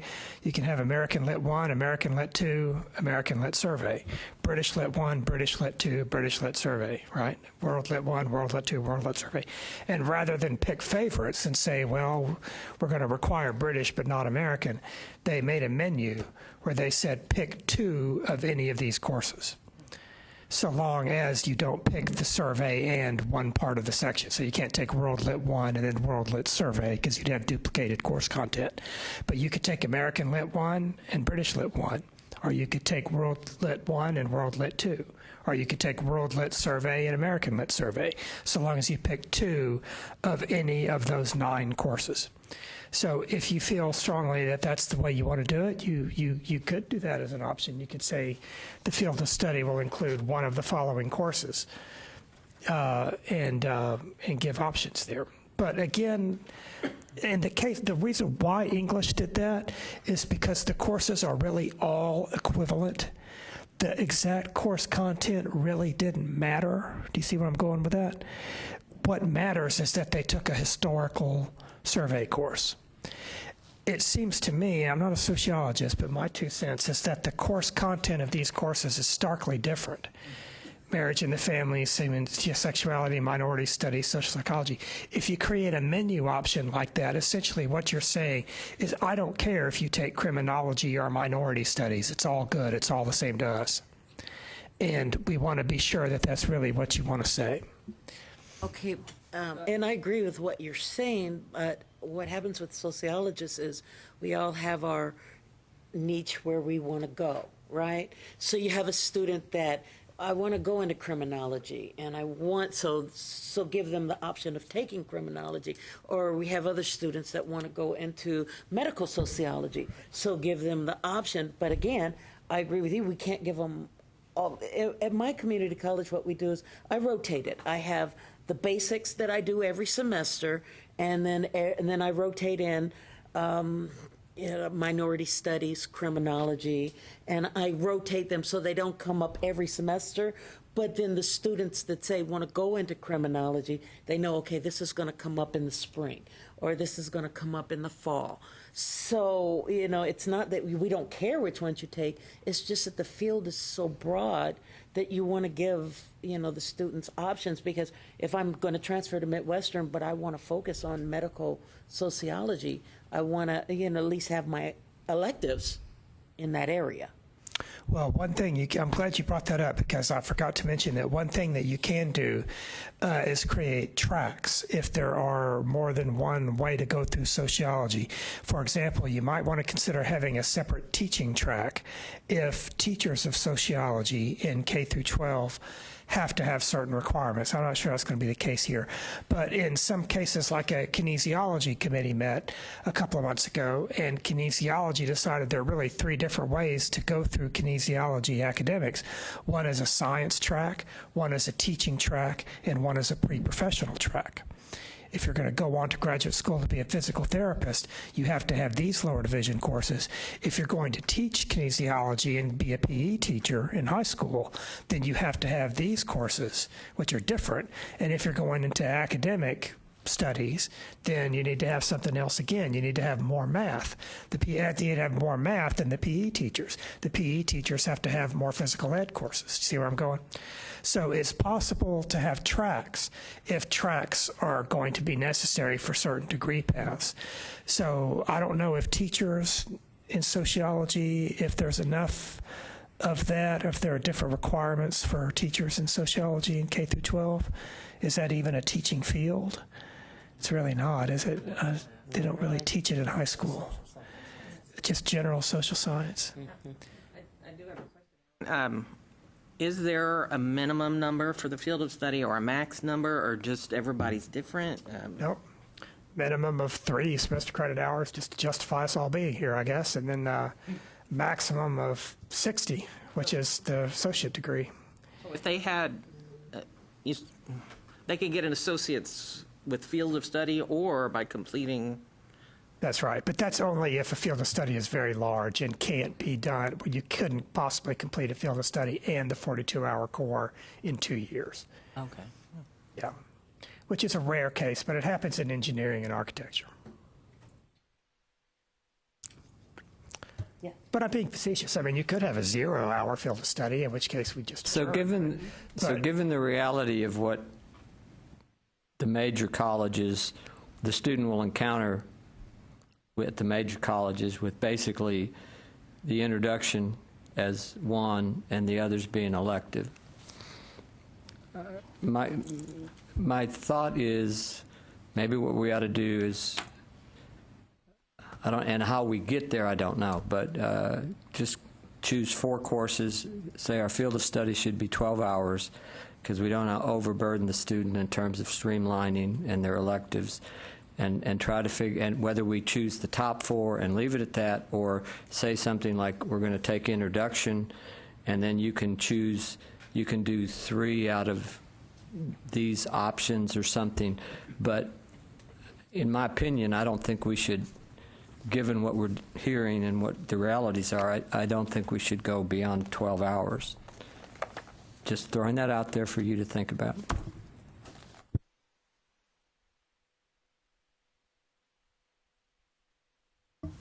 Well, I agree. I agree.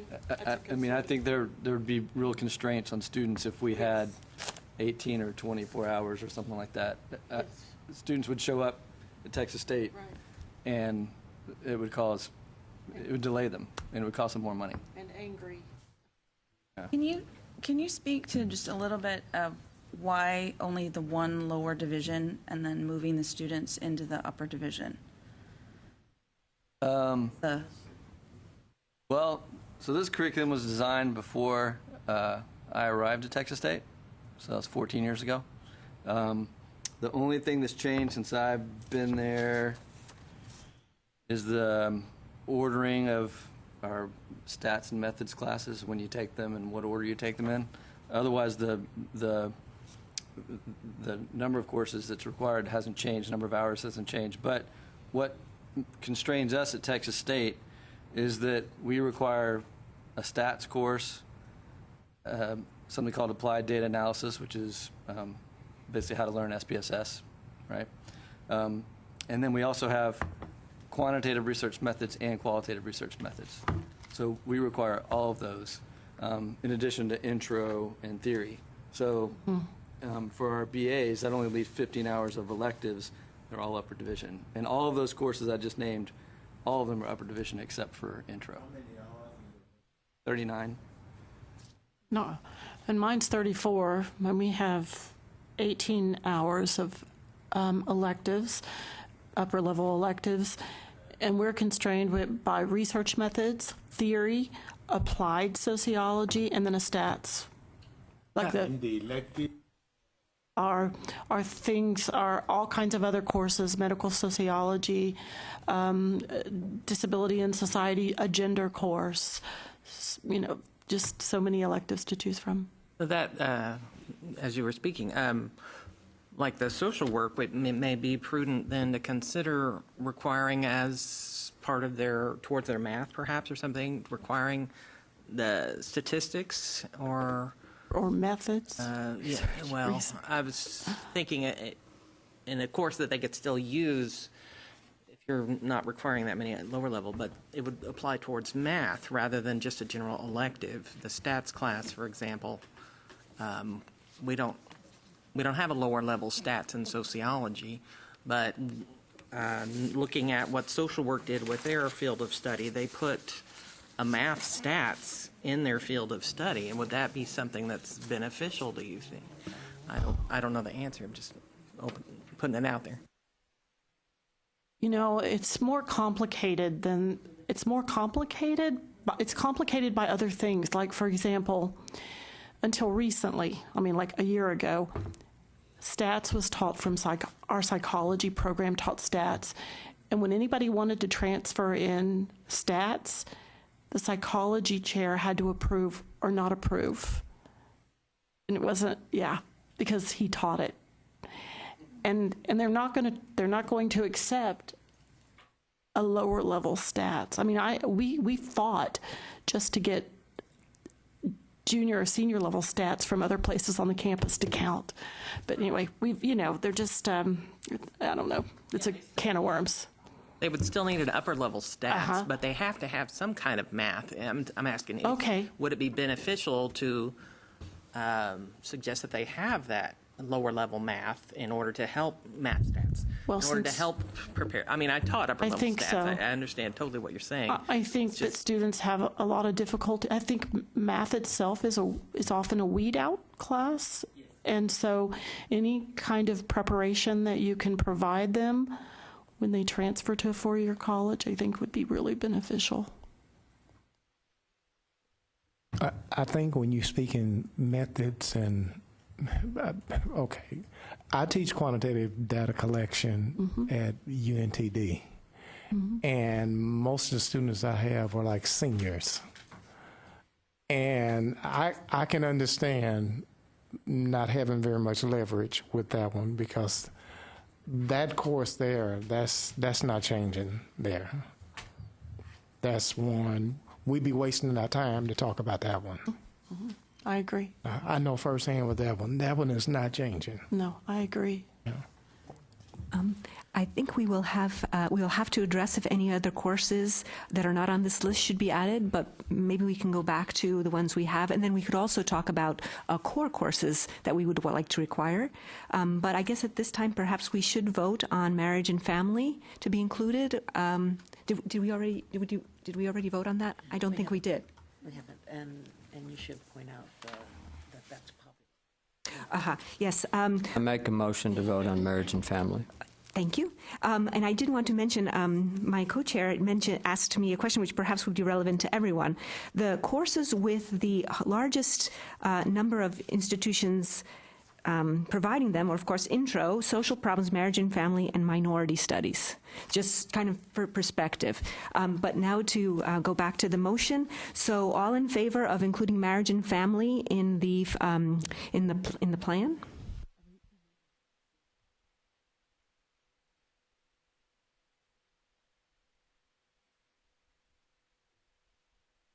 It's a core institution. So that brings us to the next one on the list, which is human sexuality. All right, I'll read that description. Human sexuality. This course will provide an overview of the broad field of human sexuality. Topics will be covered from various perspectives, biological, sociological, anthropological, but will focus primarily on the psychological perspective. Oh, this is an interesting. It says psychological perspective. The goal is for each student to learn factual, scientifically based information that will provoke thought and contribute to his/her own decision-making on sexual issues outside of the classroom. It's cross-listed as Psych 2306. In terms of enrollments, it has a very small number, 345 student enrollments. 2 colleges, two universities offer it. So should we put it up for a motion for vote, or do you want to discuss it? Human sexuality, should we just do the vote? Let me just mention, at our institution, this course is taught by the psychology department, and I suspect it probably is at most other institutions. It's taught by sociology at our institution, but... Well, there's always exceptions. Yeah, I know. I teach it in my institution as sociology, but I don't follow the ACGM. No. I go theoretical. I look at gender and gender issues. I don't look at venereal diseases, which is what the book would have you look at. Just to raise another point, we are trying to work with our committee at South Texas College to offer this from sociology, because from the cultural standpoint, Mexican American students, the psychology is vastly different from the cultural studies. Yes. And so we just need to take that into account. I will say at Collins, in the ACGM, it's cross-listed, and we have both psych and sociologists that teach it. That's awesome. But then does it have to be in the field of study? It does and this is what I need to clarify. Simply because we put it in the field of study does not eliminate my institution from teaching it, correct? As long as it's in the ACGM, can't we teach it? I have a question about that, though, because we'll go back and periodically, when the ACGM is reviewed, they'll go through and eliminate courses. And so if courses don't end up in a field of study, then does it increase the likelihood that that will be eliminated from the ACGM, at which point 2-year schools cannot teach them? Yes, that could certainly happen. If there's a limited number of courses and students only have X amount of time to take them, they're going to especially those who plan to transfer, Now, those students who don't plan on transferring can take what they like or take whatever the college wants to ask them to take for their associate degree. But if they're planning on taking it, it is true that the courses that aren't on the field of study might see their enrollments, whether as students are steered. A student who would have taken human sexuality now is likely to take marriage and family because it's on the field of study. Which is a concern only because I have students, and as I teach the course, but I have a lot of students who are going into nursing, and they're required to take it, which means that if it's eliminated, they're taking classes at the 2-year institution, and then one of their required courses has the potential then to be removed. I guess they could take it through psychology, but I would hate for sociology to lose out on teaching a course that is... It sounds like it's safe if you're teaching it for another discipline. I teach some courses. I teach some courses for the distance ed that they're not really for our students, and they're sociology courses. They're safe, you mean, in terms of not being taken out of the ECGM? I think Is that what you mean? That's what I would think. I don't. But I have a question, and then I'm going to be quiet, and I'm just going to chalk it up to coffee and no sleep. Can you have like this or this, like family and marriage or human sexuality? Can you? Teaching both of those, I don't think you can. They're not okay. They're fundamentally different courses. My question would be, okay, so we're going to have 12 in the field of study, but you can take these or these or these. Because we do that with our 12? degree plans. We do that with degree plans sometimes. Like in psych, I know, because they either you can take test and eval or you can take research methods. Yeah, I think that was brought up earlier as an option. My question to you all, I guess, I do teach human sexuality. There is a ton of, well, not a ton, but there is some overlap with marriage and family, but it's a lot of, as far as the side of human sexuality, can be incorporated into a marriage and family class. Relationships. Yeah, probably should be incorporated in. So looking back at then the marriage and family class, is that an up-to-date, or would it be more timely to fold in by design things like same-sex and trans-sex issues? There is some overlap, for sure, in family and in human sexuality. There's certainly some overlap. Just to play devil's advocate, there is also a huge component of sociology of sexuality which does not deal with marriage or monogamous relationships. That's right. That's right. That's right. Mm-hmm. I mean, there are different courses. Even a marriage and family course deals with things far outside of marriage and family. That's right. Okay, I'm just saying, can it be that you place, you say that both of these provide, both of these are areas that provide a good foundation for students to go on to the four-year university, and maybe they're equally as important in different ways. Okay, my question would be, maybe as a group we can just say, as Bill brought out earlier, we want 12 units in sociology. One of them has to be intro. The other ones you can pick, because these are the ones that seem to go well with our population.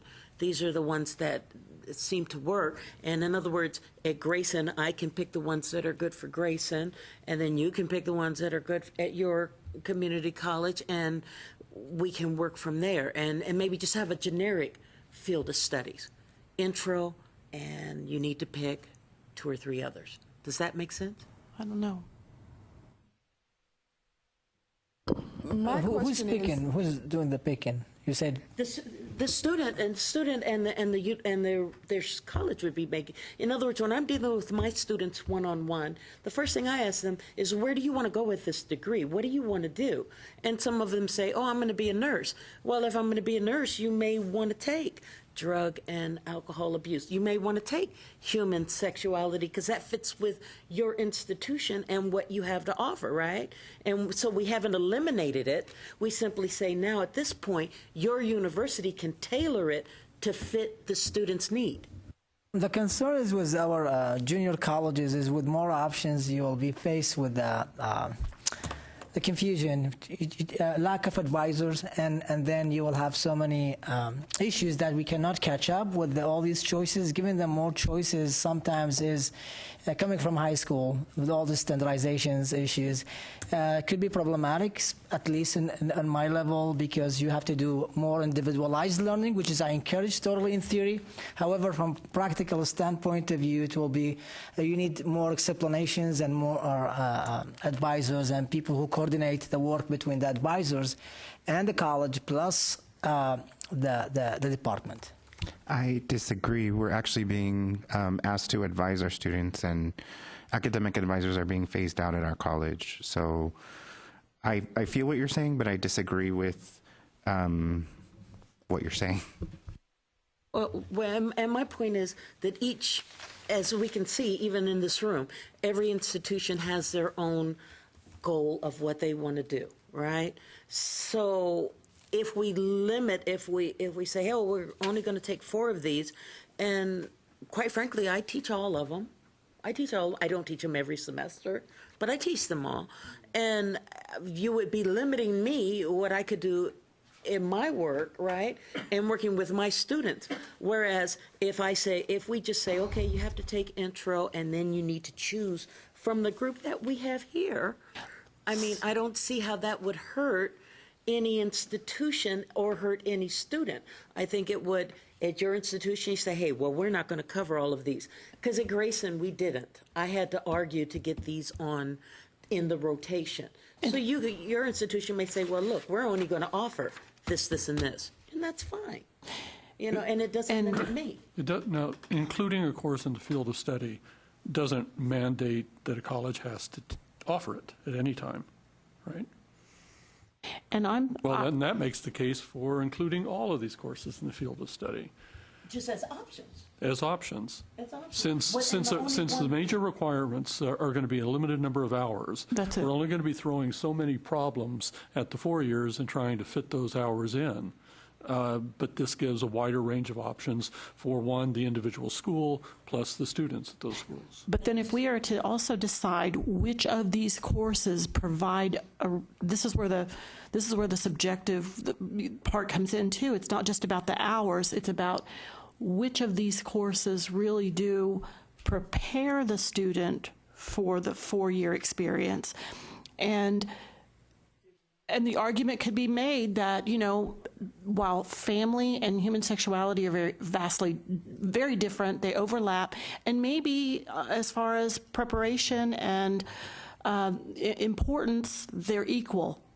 So then can you say, you know, field of study, okay, for these 2 courses, it could be either family or human sexuality. That allows you to teach both, or you to teach one, and I don't know. That's kind of what I was saying. The only course that we've agreed on is intro, correct? And we all agree on intro. The rest of them are kind of up in the air. I thought social problems too, right? Well, intro and social problems, but I'm saying maybe we want to revisit that. Maybe not throw everything in there, though, because... quick point of order. We voted on intro, social problems, and marriage and family. Yeah. What you were saying, Ron, you know, I think it sort of sounds like we're just throwing everything in and all that. But what we've accomplished so far is, if we haven't gotten there yet, but let's say we said limited hours because we don't want to throw too many problems this way for the student and all that. So you come up with 12.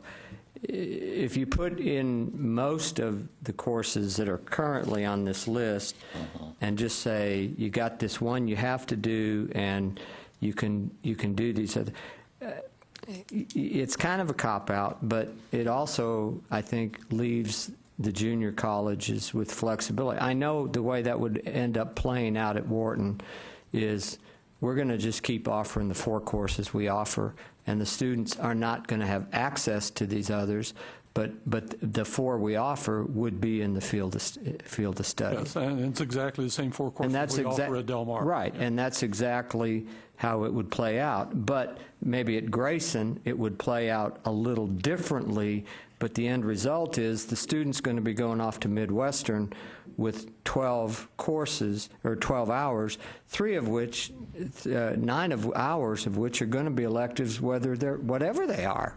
And I would also add that, and this is just to give you an example of where that can be problematic, because you guys will probably all have different perspectives on this. I would think that the drug use and abuse class not going to really prepare our students from that course is going to be practically useless in our major, I think.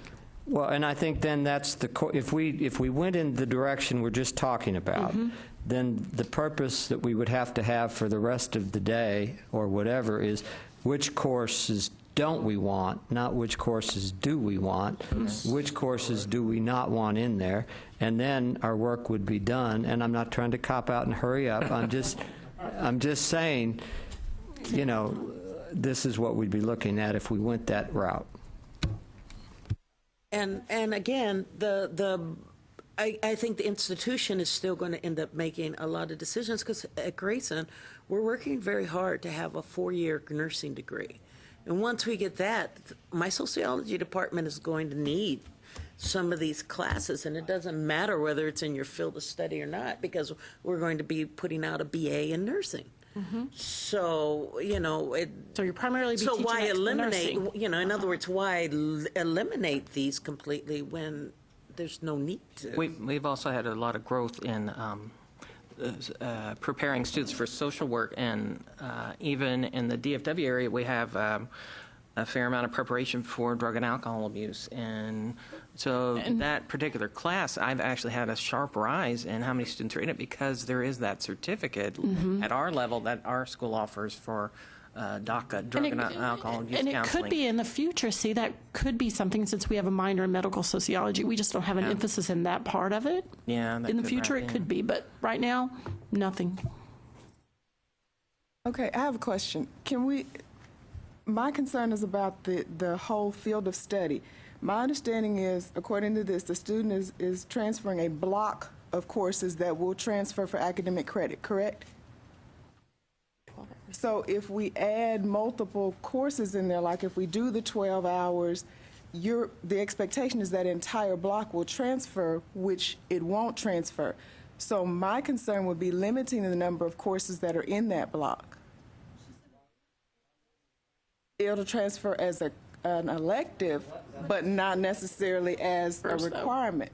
But then you're taking away their electives. You're saying, well, yeah, you can do this. It'll be your elective. That takes away their elective options for later on. So I would suggest limiting the number of courses that are in that block, not to 12, but to the 6 hours. Well, that doesn't exactly work for the two-year colleges to have an emphasis in sociology, though. But it doesn't have to be a degree requirement, if I'm understanding correct. It doesn't have to be. So it doesn't have to be 12 or 15. It could be the 6 hours. That's your field of study, and that's it. The problem with that, I guess, is Christy, right, brought up, was that if you don't have it in the field of study, it kind of withers on the vine and disappears.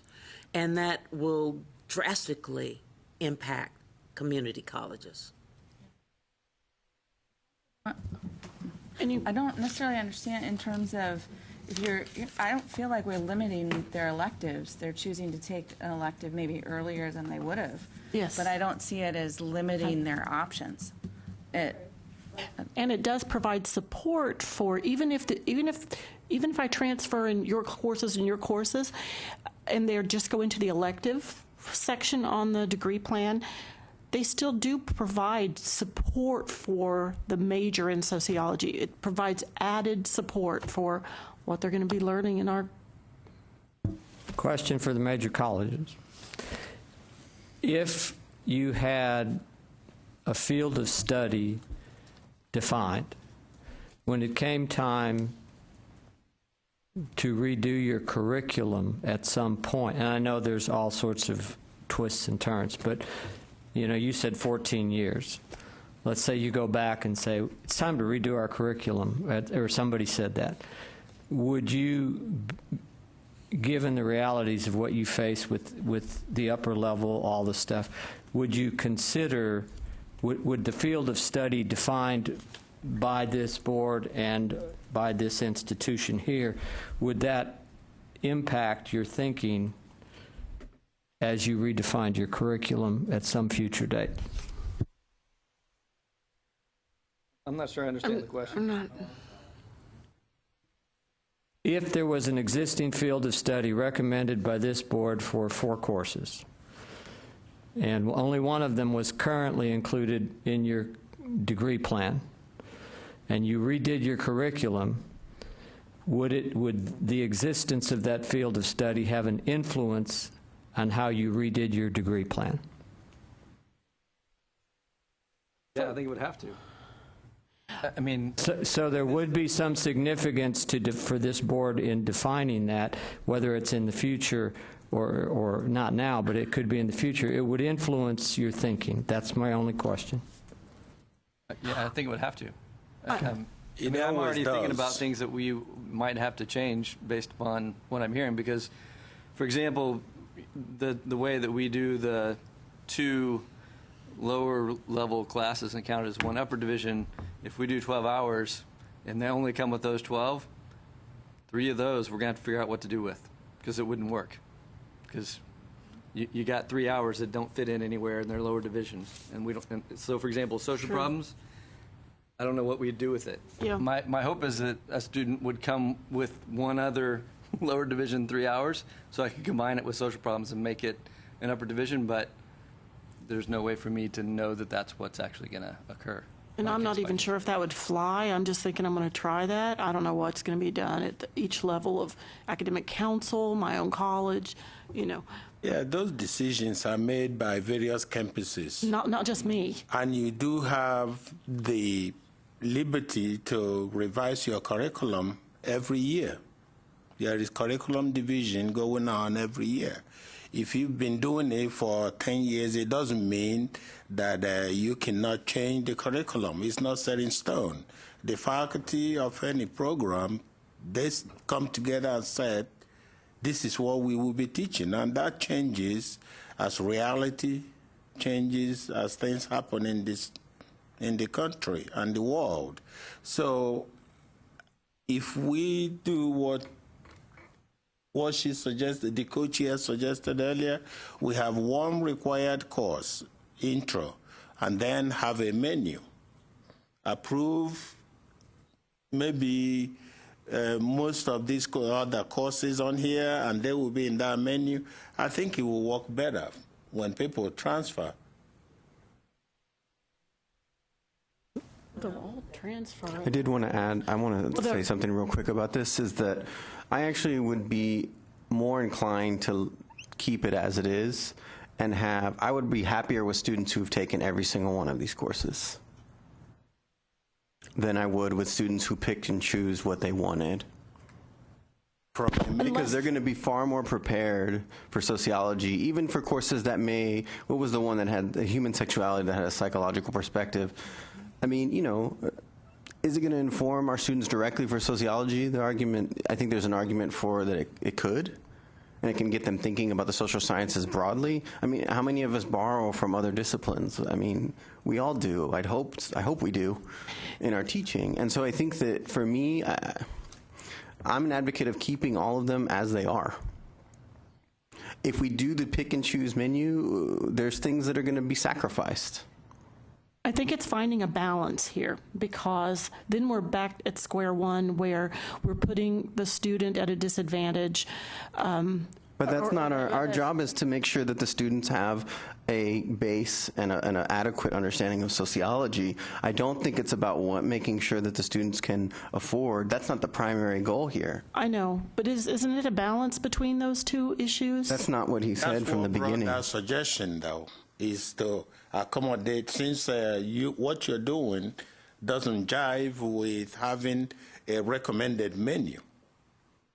say the field of study is comprised of 4 courses or 5 courses, what you're doing does not accommodate that for now. So what she suggested is an alternative. That if we have one required and then a menu, then you guys will have the opportunity to work it into your curriculum. At Grayson, when I advise students, because I have to advise them too, I tell them, where do you plan to go after here? Because most of them plan to transfer somewhere else. I said, where are you going to apply? Go to their websites, find out what they require in sociology, and let's start guiding you in that direction now. But if we narrow it down to, okay, well, we're just going to do 3 classes, that does take the options away. It does limit the student. At the same time, isn't part of our objective to help to guide what programs do later on and to help to standardize that? Because that's kind of the root of all this, is that there is no standard. Right. So what we do today is taking a step forward and standardizing that. And if we leave open this menu of options, all of what I've been exposed to, at least regarding pathways and the 60 by 30 goals, has been pushing students and schools towards narrowing the students down one single path. That when you open up so many choices, that's part of where they end up taking wasted hours, is that they just, there's this, what do they call it, the overabundance of options. There's a psych term for it. I can't think of it. I agree, but I'm saying it's been brought out. Each institution is going to make their own individual decisions, right? So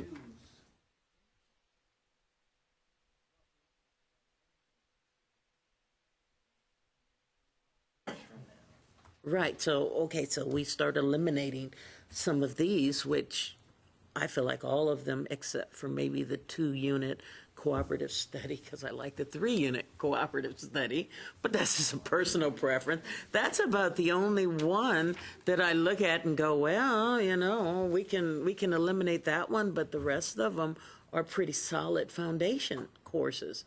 So, you know, right now what we're doing, we either chip away at the foundation and trust that the 4-year institutions are going to pick it up, or we get our students what we feel like are best for our students, and then when they go to the 4-year university, the 4-year university then is going to mold them in their particular way. I guess our question is to decide whether, say, a human sexuality course has as high a priority and has as high a preparatory value. Understanding that I teach human sexuality every semester, but I don't think that it has as high a preparatory value in a degree as, say, minority studies or marriage and family. No, and I agree as it's written in the ACGM, but I don't teach it as it is in the ACGM because I feel like it's a sociology course, not a psych course, not a medical course. It's a sociology course, and it should go from that perspective. Right, but a student can take it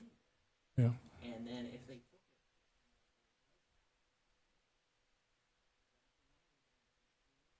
transfer to take a degree in Latin American studies.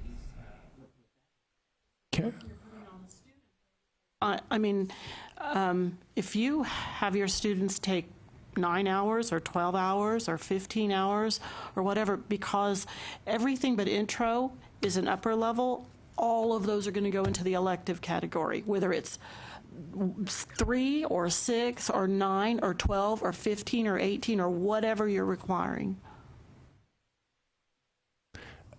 Can I make this statement here? First of all, Dr. Delgado, I think what you said maybe 5-10 minutes ago, that statement came from a true sociologist. Honestly, when you look at all these courses on here highlighted, I think as a sociologist, I would say they're important. I think all students need to know every last one of them on there. However, if we look at, let's think like a sociologist. Let's look at the empirical evidence. If we were to eliminate courses, let's base it on the percentages of who taking the courses now. If we had to eliminate a course. Yes. And just leave it at that. Yes.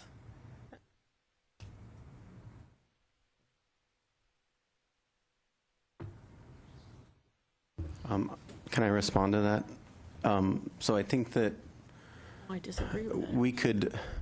we can make that argument about a lot of our courses that are in my department that are not that our students are not enrolling in, but are very important courses. If our students had the choice, they wouldn't take stats. That's right. We'd have the low enrollment numbers for stats. That's right. Can I? That's why we have But stats, that's a different animal. That's a different category. I liked what he said a while back when he used Joe Blow. So if Joe Blow shows up at your institution and he has take these top eight courses, that's 24 hours, and you said they're all important, which I agree. From a sociological perspective, they are. What are you going to do with those 24 hours for that student? Because there's only 3 that I understand go to his degree. That's a different question than the goals of what we're supposed to be doing here. Our goals are to make sure that the students have an adequate base understanding of sociology. Am I correct, Alan? Oh. Are we not balancing I'm going to interrupt for just a second. Do you want to take a break, a 10-minute break, or are you good? Or do you want to keep going? You want to kind of... Let's take a 10-minute break, and then we'll come back. I just want to point out that right now we only have 1 hour left today. So if we take a break, that's cool. But, we're eating into the time we have left over for today. Yeah. I can wait. I agree. I would keep going, but people are looking kind of like they need maybe just take a quick 10-minute if you need. No? No. No? How many want to take a break? Okay, we're going to... Okay, well, let's just take a couple of minutes. Let's give people a breather for a couple of minutes. If we can be back in 5 minutes, that would be nice.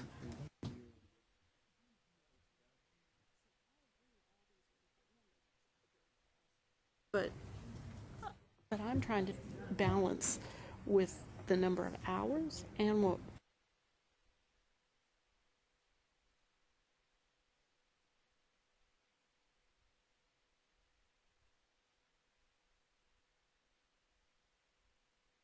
So which class were we on? Human sexuality.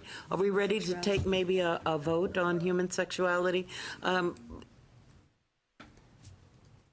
Anybody ready to move on that? Just a reminder, in terms of where it's at, only in terms of enrollment, 345 students, 12 colleges, 2 universities. So not offered at the same number as the others.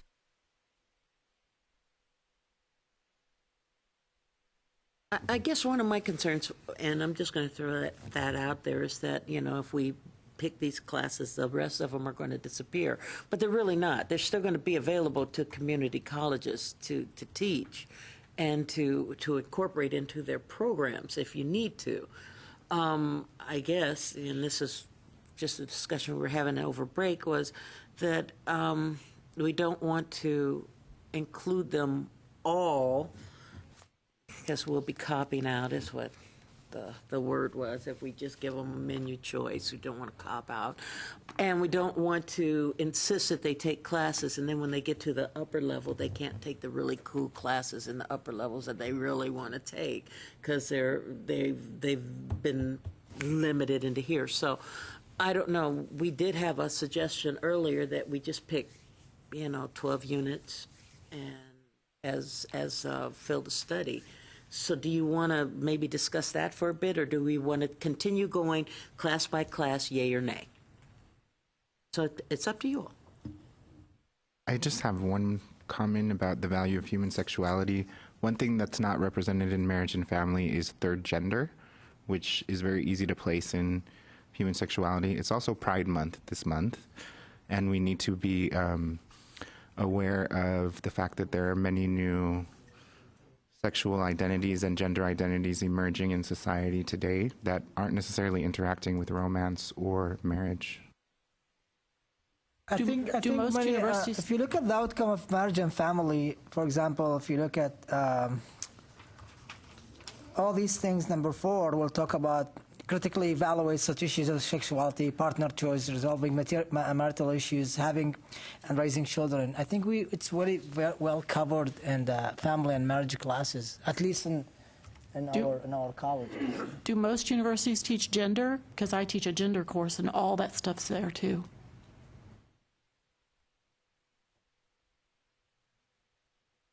Okay.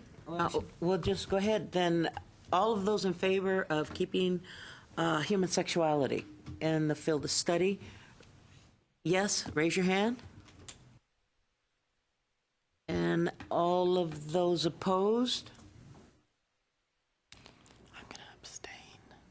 It's like there's more. Yeah, I'm abstaining because I think it's important, but okay, so it looks like we have more opposed. Well, so I have a question. Now, my understanding is we are voting to see to determine if it should be included in the field of study.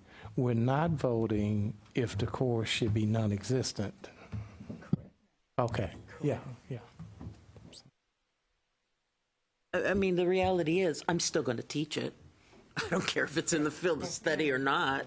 The reality is I'm going to offer it at my because it fits with what we're doing. It fits with, our nursing program. So it makes sense where I am. It may not make sense where everybody else is.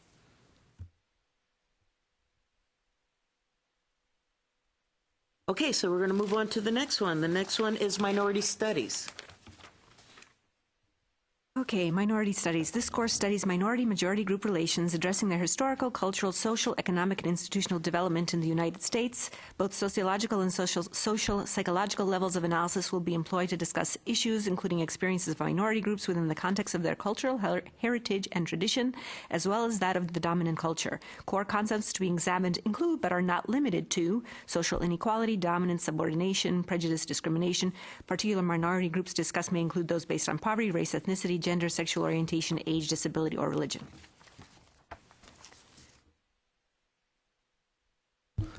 I make a movement.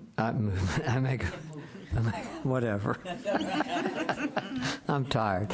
I make a motion to include it in the field of study, and I'm willing to make a second motion to vote on it, but right now I'm making a motion to include it in the field of study. And I second. All in favor of including minorities in the field of study, please raise your hand. Yes. No, I was already voting. So raise your hand if it is yes.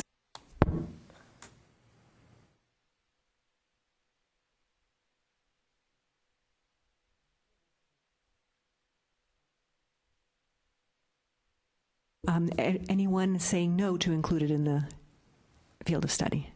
So one abstention? Two abstentions? Oh.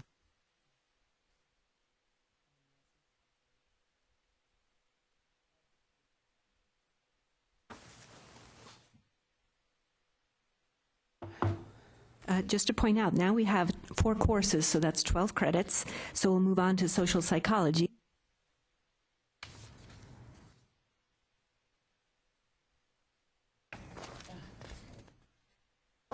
Social psychology, upon successful completion of the course, is to, wait a minute, no, wrong, come down here. The study of individual behavior within the social movement may include topics such as social psychological process, attitude formation and change, interpersonal relationships, and group process. That's social psychology.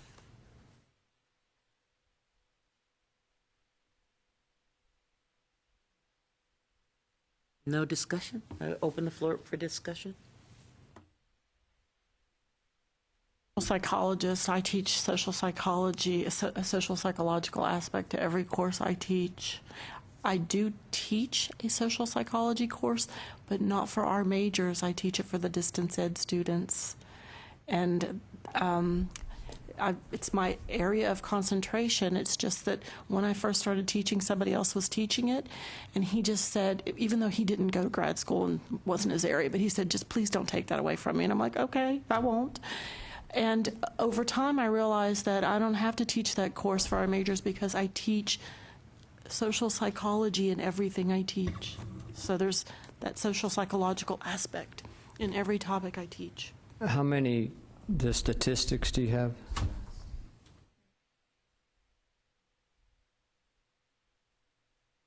For social psychology, 77 college enrollments, 12 colleges offering, 5 universities offering. We offer it as an upper-level course, and we teach sociological social psychology, the dualistic relationship between individual and society, how one impacts the other.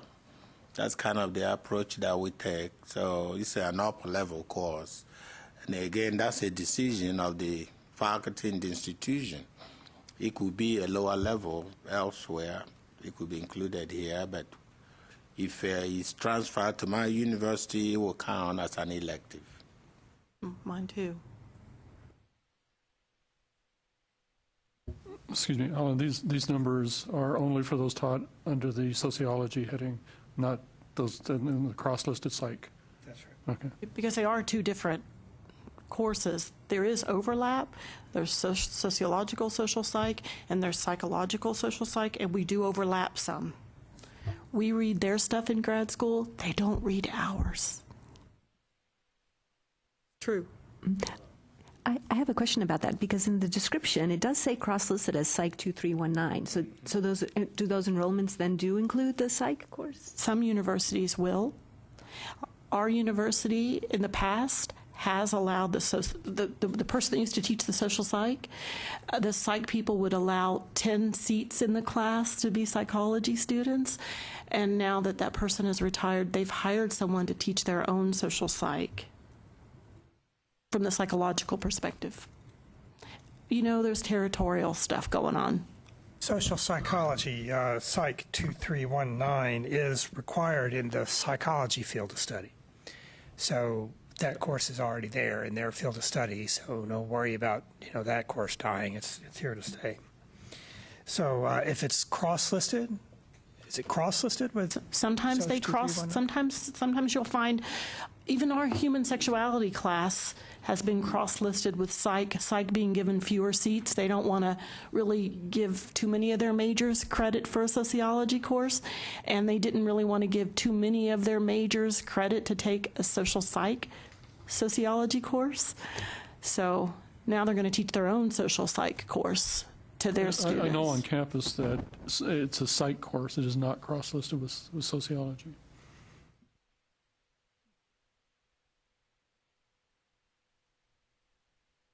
I know regarding social psychology on our campus, we actually have 2 separate instructors, one sociologist that teaches social psych and one psychology instructor that teaches social psych. That's the way it's going to be at mine too. But I'm not. 2 separate courses? Yes, yes. But they are cross-listed though. Oh. They are cross-listed still. On ours, we have the students just all bundled into one, and we have Mr. Menchaca have had another instructor in the past that has both a psych and a social master's, and so the students have exactly the same experience regardless of how they enroll. So I guess it varies.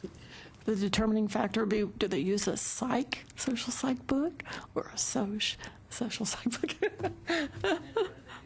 I know. Ironically, on our campus, I don't know if that's the case. It's been a while since I taught social psych, but when I taught it, it was the same textbook. Stephen Franzoa. Same textbook.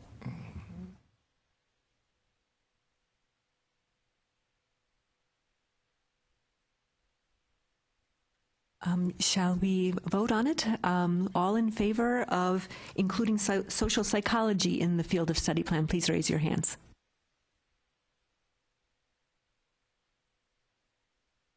All opposed to social psychology being in the field of study?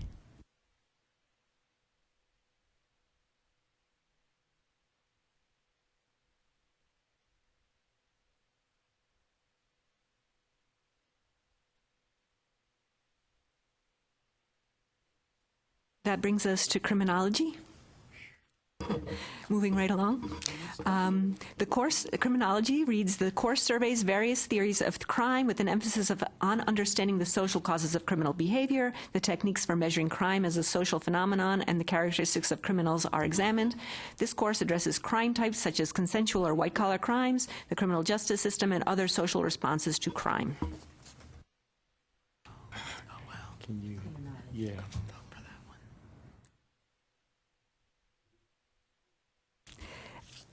According to the Excel sheet, 0, 0, 0, 0. Well, actually 1,016 college enrollments, 0 university enrollments, 0 university offerings. Can I? Well,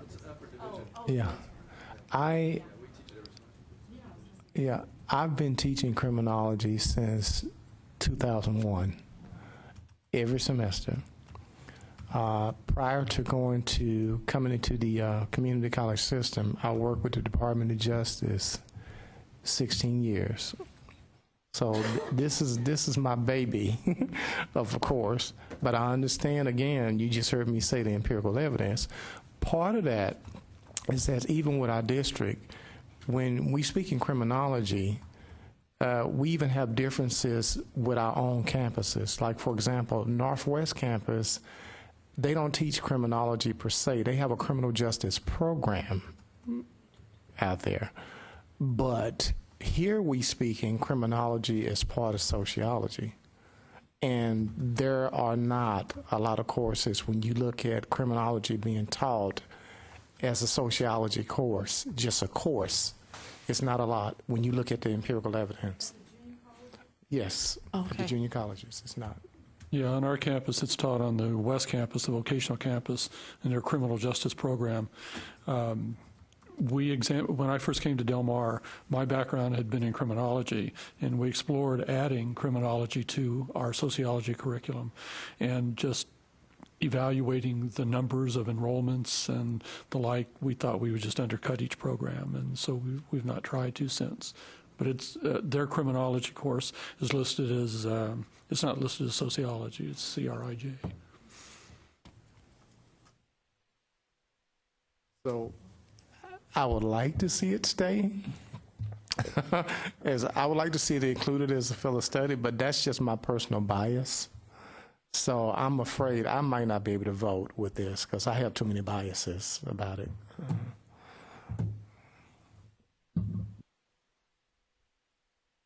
Okay, so we can take a vote on criminology. How many are in favor of keeping it in the field of study, criminology? I think it's pretty critical to what's happening in our society, and it gets one of the top highest enrollments. I'm going to teach it regardless. But part of my voting is going to be my bias. I vote for it. Okay, so how many for? And this is just in the field of study. And again, this is not going to, even though there's a fear that, it's going to go away, it won't. Your own institutions are going to make their decisions, right? Okay, so how many for?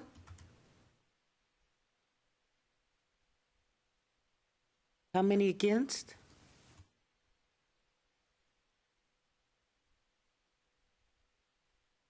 Did you get that count? What was it? Yes, 7, no, 6, abstain, 4. Well, if the vote is that close by just one person with that many abstentions, I don't think we're ready to take that. I think we should continue discussing it until we have a clearer thing, because that's a major step to include it in the field of studies. 0 universities offer this at the lower division. 0.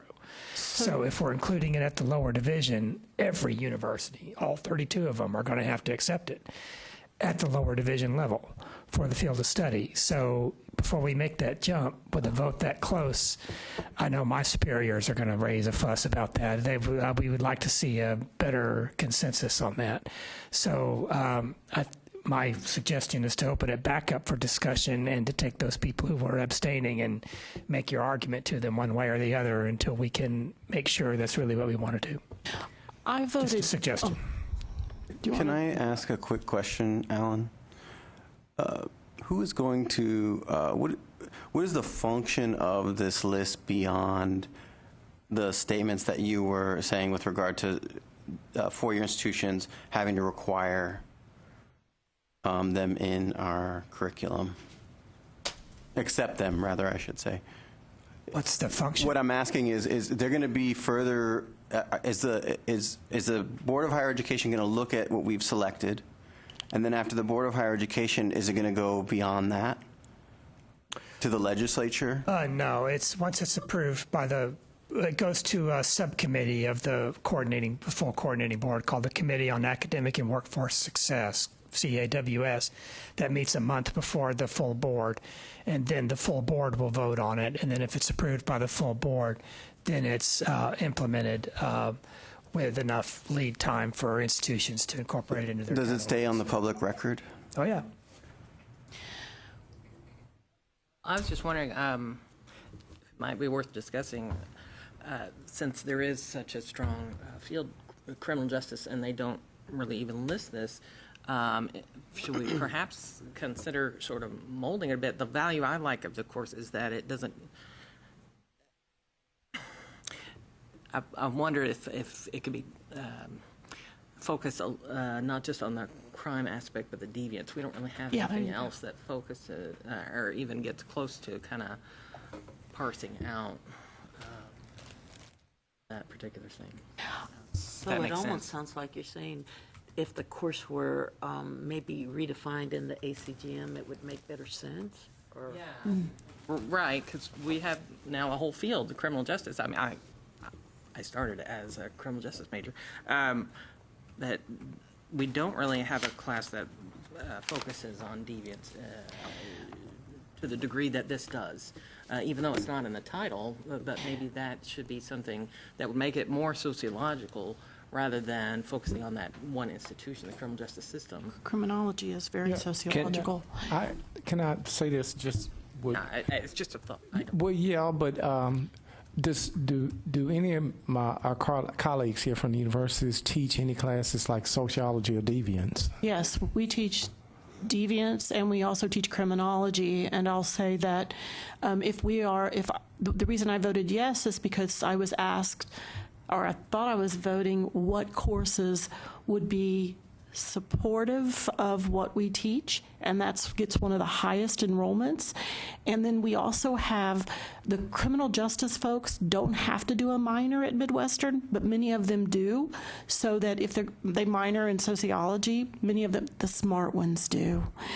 And so therefore this is supportive in that respect as well, and it's very sociological. Criminology is very sociological. Wasn't deviance in the ACGM as a separate course? Yeah. It might be taught. Yeah, it's up. I think it might be taught as upper level. Alan, you said something that I wanted to clarify.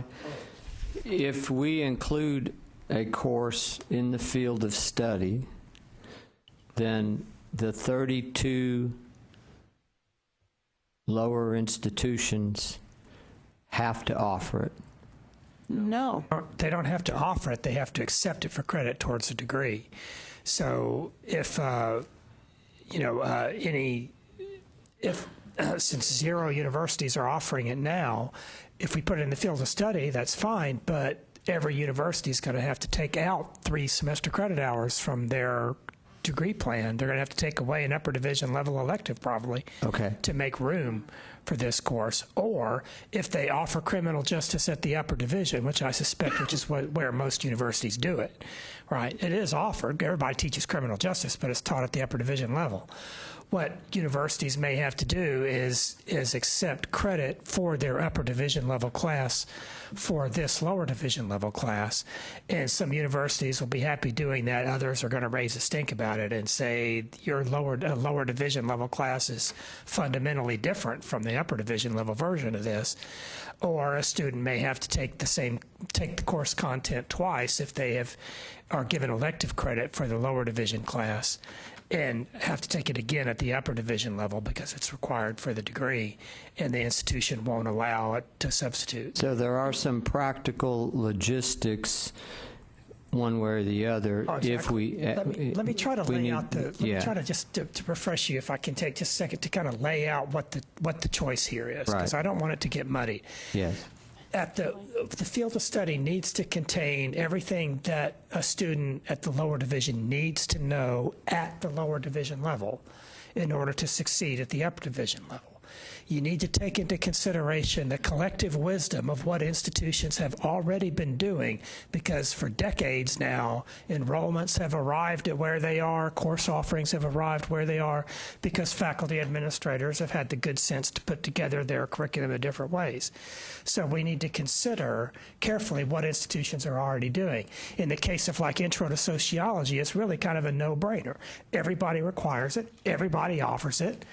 The course content is obviously everybody needs to have the introduction to discipline. That belongs in the field of study, no problem.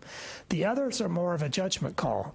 So on the one hand, you need to make sure that students know what they need to know. On the other hand, you need to consider what institutions are already teaching and not teaching by choice at the lower division level, and be aware that every time you add a course at the lower division, you're taking away a course probably at the upper division. Either a course is going to have to transfer in as the equivalent to an upper division level course, or it's going to have to fall into an elective. And some institutions might not have many spaces for their electives. We've already got 3 courses here outside of intro, and I don't know how many for the universities here, how many semester credit hours of free electives do you have to give away? Is it 12, 15? And so you just need to. Yeah. Depends on it varies. Right. 18? That's a lot. Okay. Yeah, and it gets a little tricky too because we've already voted on marriage and family. I've taught it upper level at UNT, and they don't even offer it at 2000 level, which is where I teach it now. And the same for Strat. It's minorities at the lower level, but it's called social strat at the upper level. So we do have a lot of duplicating, but I guess the other question is, would a student be more successful upper level to have had it at the lower level? Right. Well, that's why we put the committee of experts here together, because you know, the coordinating board doesn't know. You know if a course really belongs at the upper division level or needs to be at the lower division level as a foundational introductory level course. And what we want to avoid, if possible, is a poor student having to take the same course content twice, where they take it at the lower division level as an intro, and then a university requires them to take it again at the upper division. Clearly, they're going to learn different things at the upper division, but it's a shame if a student could have been using that time to have another free elective. So it's your decision about really where a course belongs, especially when you get into the courses with real specific subject matter.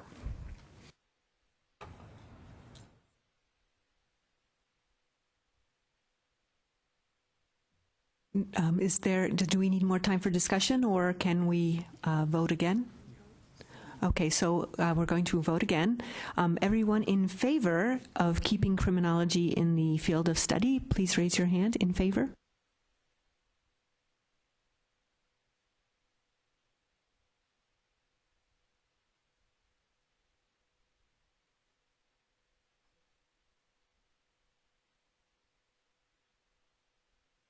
Everyone opposed, so no to the field of study.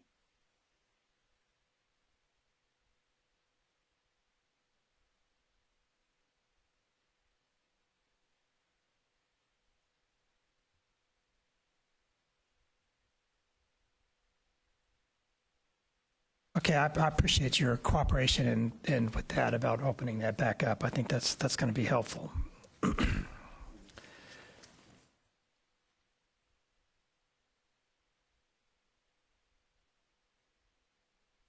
Okay, the next class is drug and alcohol abuse, and that's the study of use and abuse of drugs in today's society. Emphasis on psychological, sociological, and physiological factors. And the numbers are? For 2016, 504 college enrollments, 14 colleges, 1 university. So we'll open the floor up for discussion on drug and alcohol abuse. I know that they teach it in sociology. Sometimes I always see that as either a social work course or a psychology course. The topic. Or what? No, I'm just talking about how the, is that just time out, I guess? And we touch more on the social problems on these issues, really. Okay. Yeah, I mean, at least from the 5 colleges we have, we expand more on the drug and alcohol. Since you're already teaching, or you've already accepted social problems.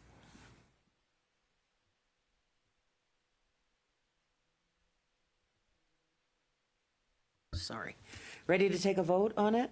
Okay, how many are in favor of keeping drug and alcohol abuse in the field of study? In favor? That's, got it? Okay, how many are opposed?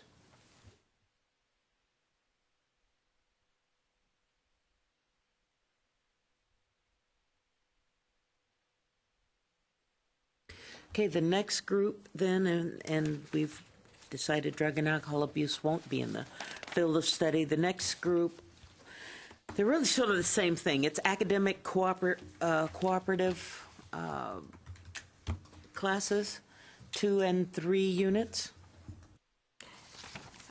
An institutional program designed to integrate on-campus study with practical hands-on experience in sociology. In conjunction with class seminars, the individual student will set specific goals and objectives in the study of human social behavior and or social institutions.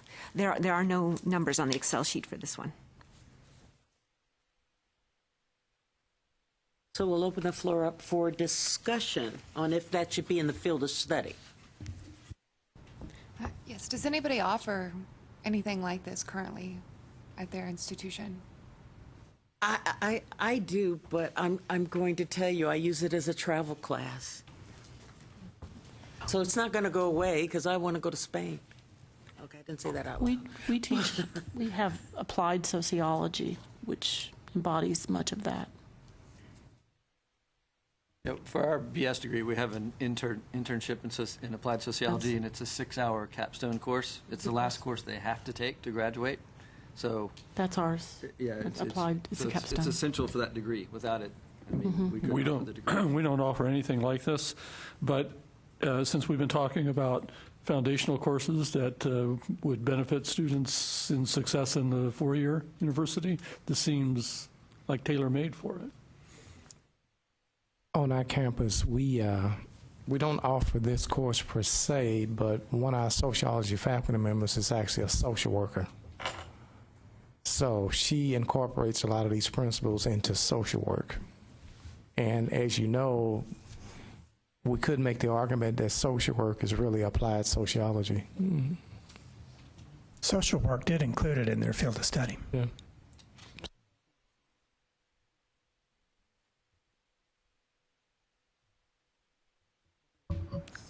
It I did want to say, practicum. You know. I wanted to say that I feel like both the academic cooperatives, particularly in the internship form, benefit from extensive upper-level courses. So at this level, they wouldn't have that. I do have one question. Since we have no empirical evidence, no data on this, should we give it the benefit of the doubt?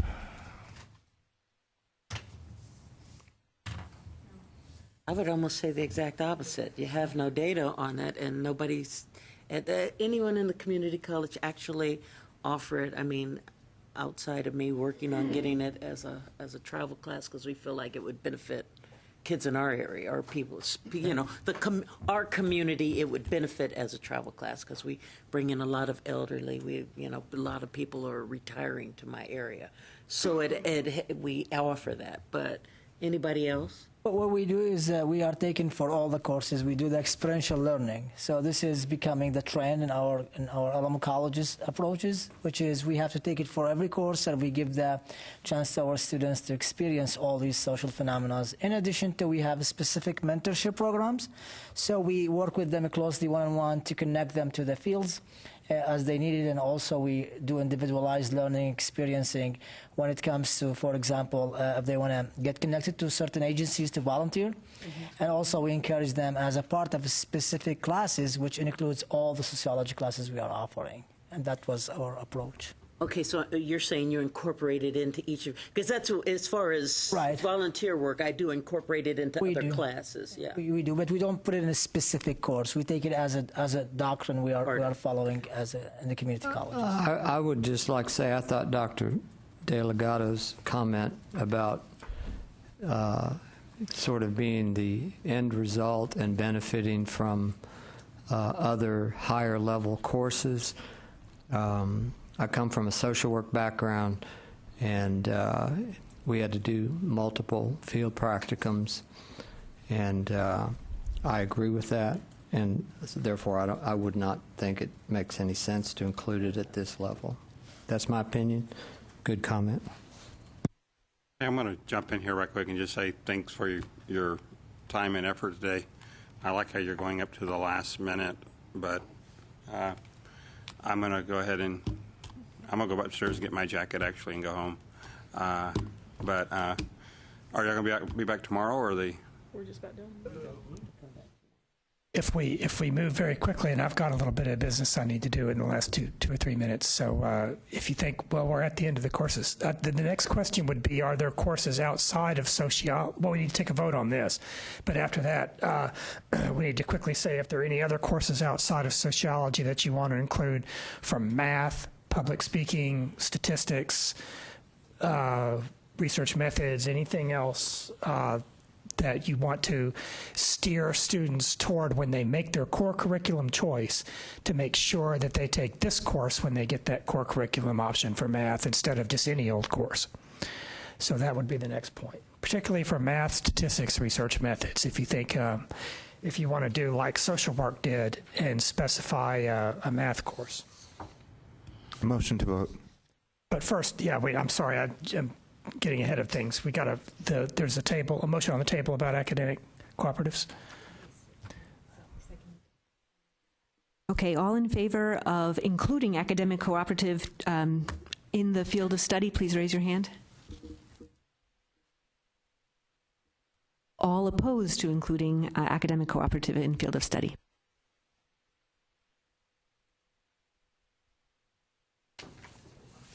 Is that a vote for both of them? Yeah, I think that would be for both. A motion, we take the last one and do the same thing.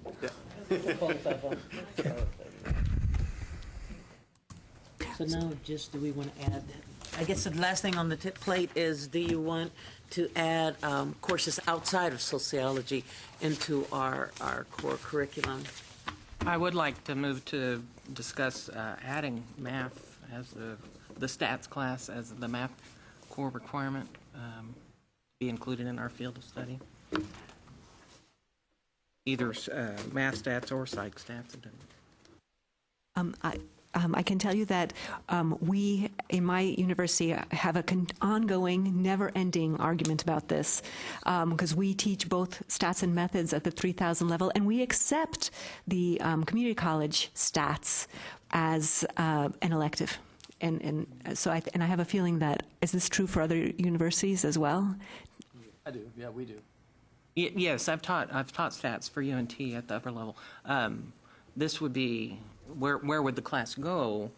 It would go towards their math requirement rather than sociology. But having taught stats so many times at the upper level, my concern is or what I feel is that students who have had it at the lower level would be better able, because there's such a long period of having to help them translate from sociology speak to math speak, and some of them have never even had stats at all, any exposure to it, or what they had they didn't remember.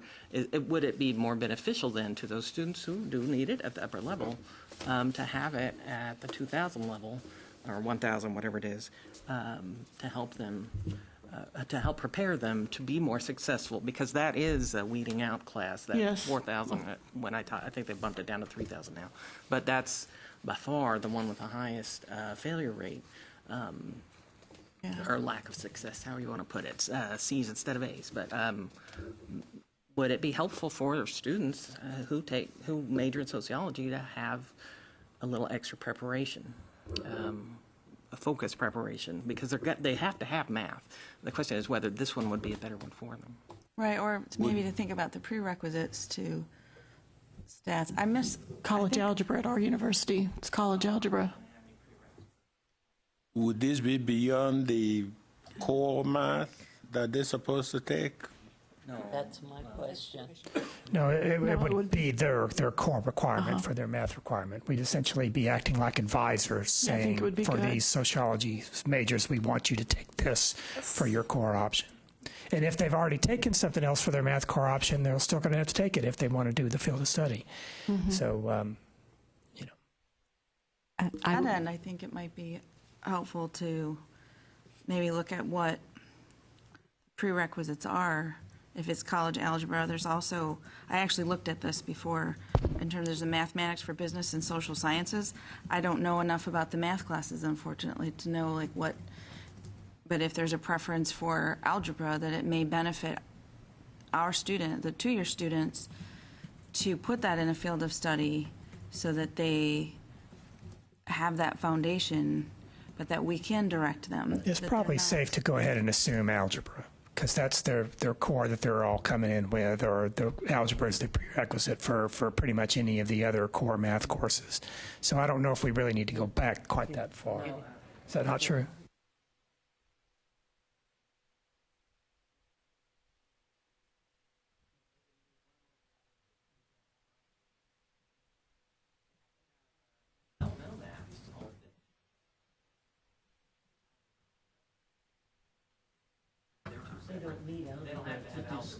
They don't have to take algebra. Mm-hmm. It's a major requirement.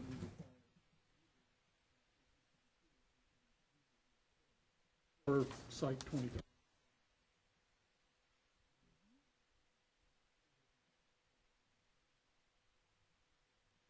I hate to be the villain here, but they're going to cut us off for the public broadcasting thing at 5 because we have only contract till 5 o'clock with the people that do our broadcasting, and to keep everything by public meeting laws, we got to have everything broadcast. So if you don't mind, can we go ahead and vote on this about if we want any other? I don't mean to cut Joanna off. You have anything you want to add real quick? Well, I was just going to say that at UHD we have a specific stats class in the math department that we all our sociology majors take, that's separate from our 3,000 level. So it would be nice if we could kind of broaden it, not just have like math 1342, because I think we specifically have this class in math that, yeah, it's STAT 1312. That's what. It's not. It's. What do you mean? It's in our specific core. Right. Yes, but when you go to the core. It counts as a 020, so it is part of the math core. It takes the place of, instead of college algebra, it's... Right, yes, that's what this one is, though. I'm saying when you go to the course equivalent.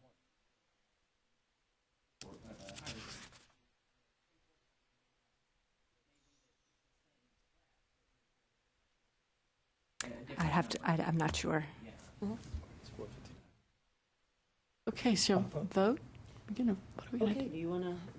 Do you want to vote on this, or do you want to come back tomorrow and talk about it? Let's vote. Vote? Okay. How many are in favor of adding a math prerequisite into the field of study for sociology? No? The stats, yeah, the stats course. How many are opposed? Pretty overwhelming. Okay. Okay. One final thing. We need to vote if somebody would like to make a motion to authorize the co-chairs to approve the minutes, because that has to be a thing the committee does, and we don't want to call you all the way back to Austin for one little agenda item.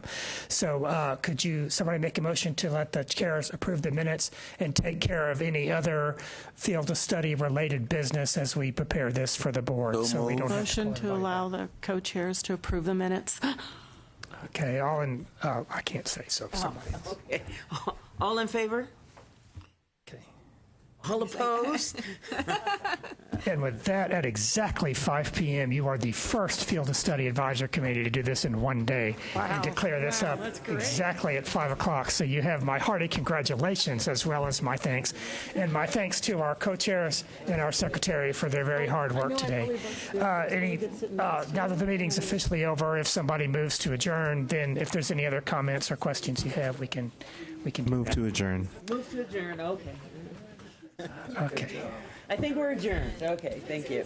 Thank you to everybody, and thanks to those in the booth for your help recording this today. We sure appreciate it.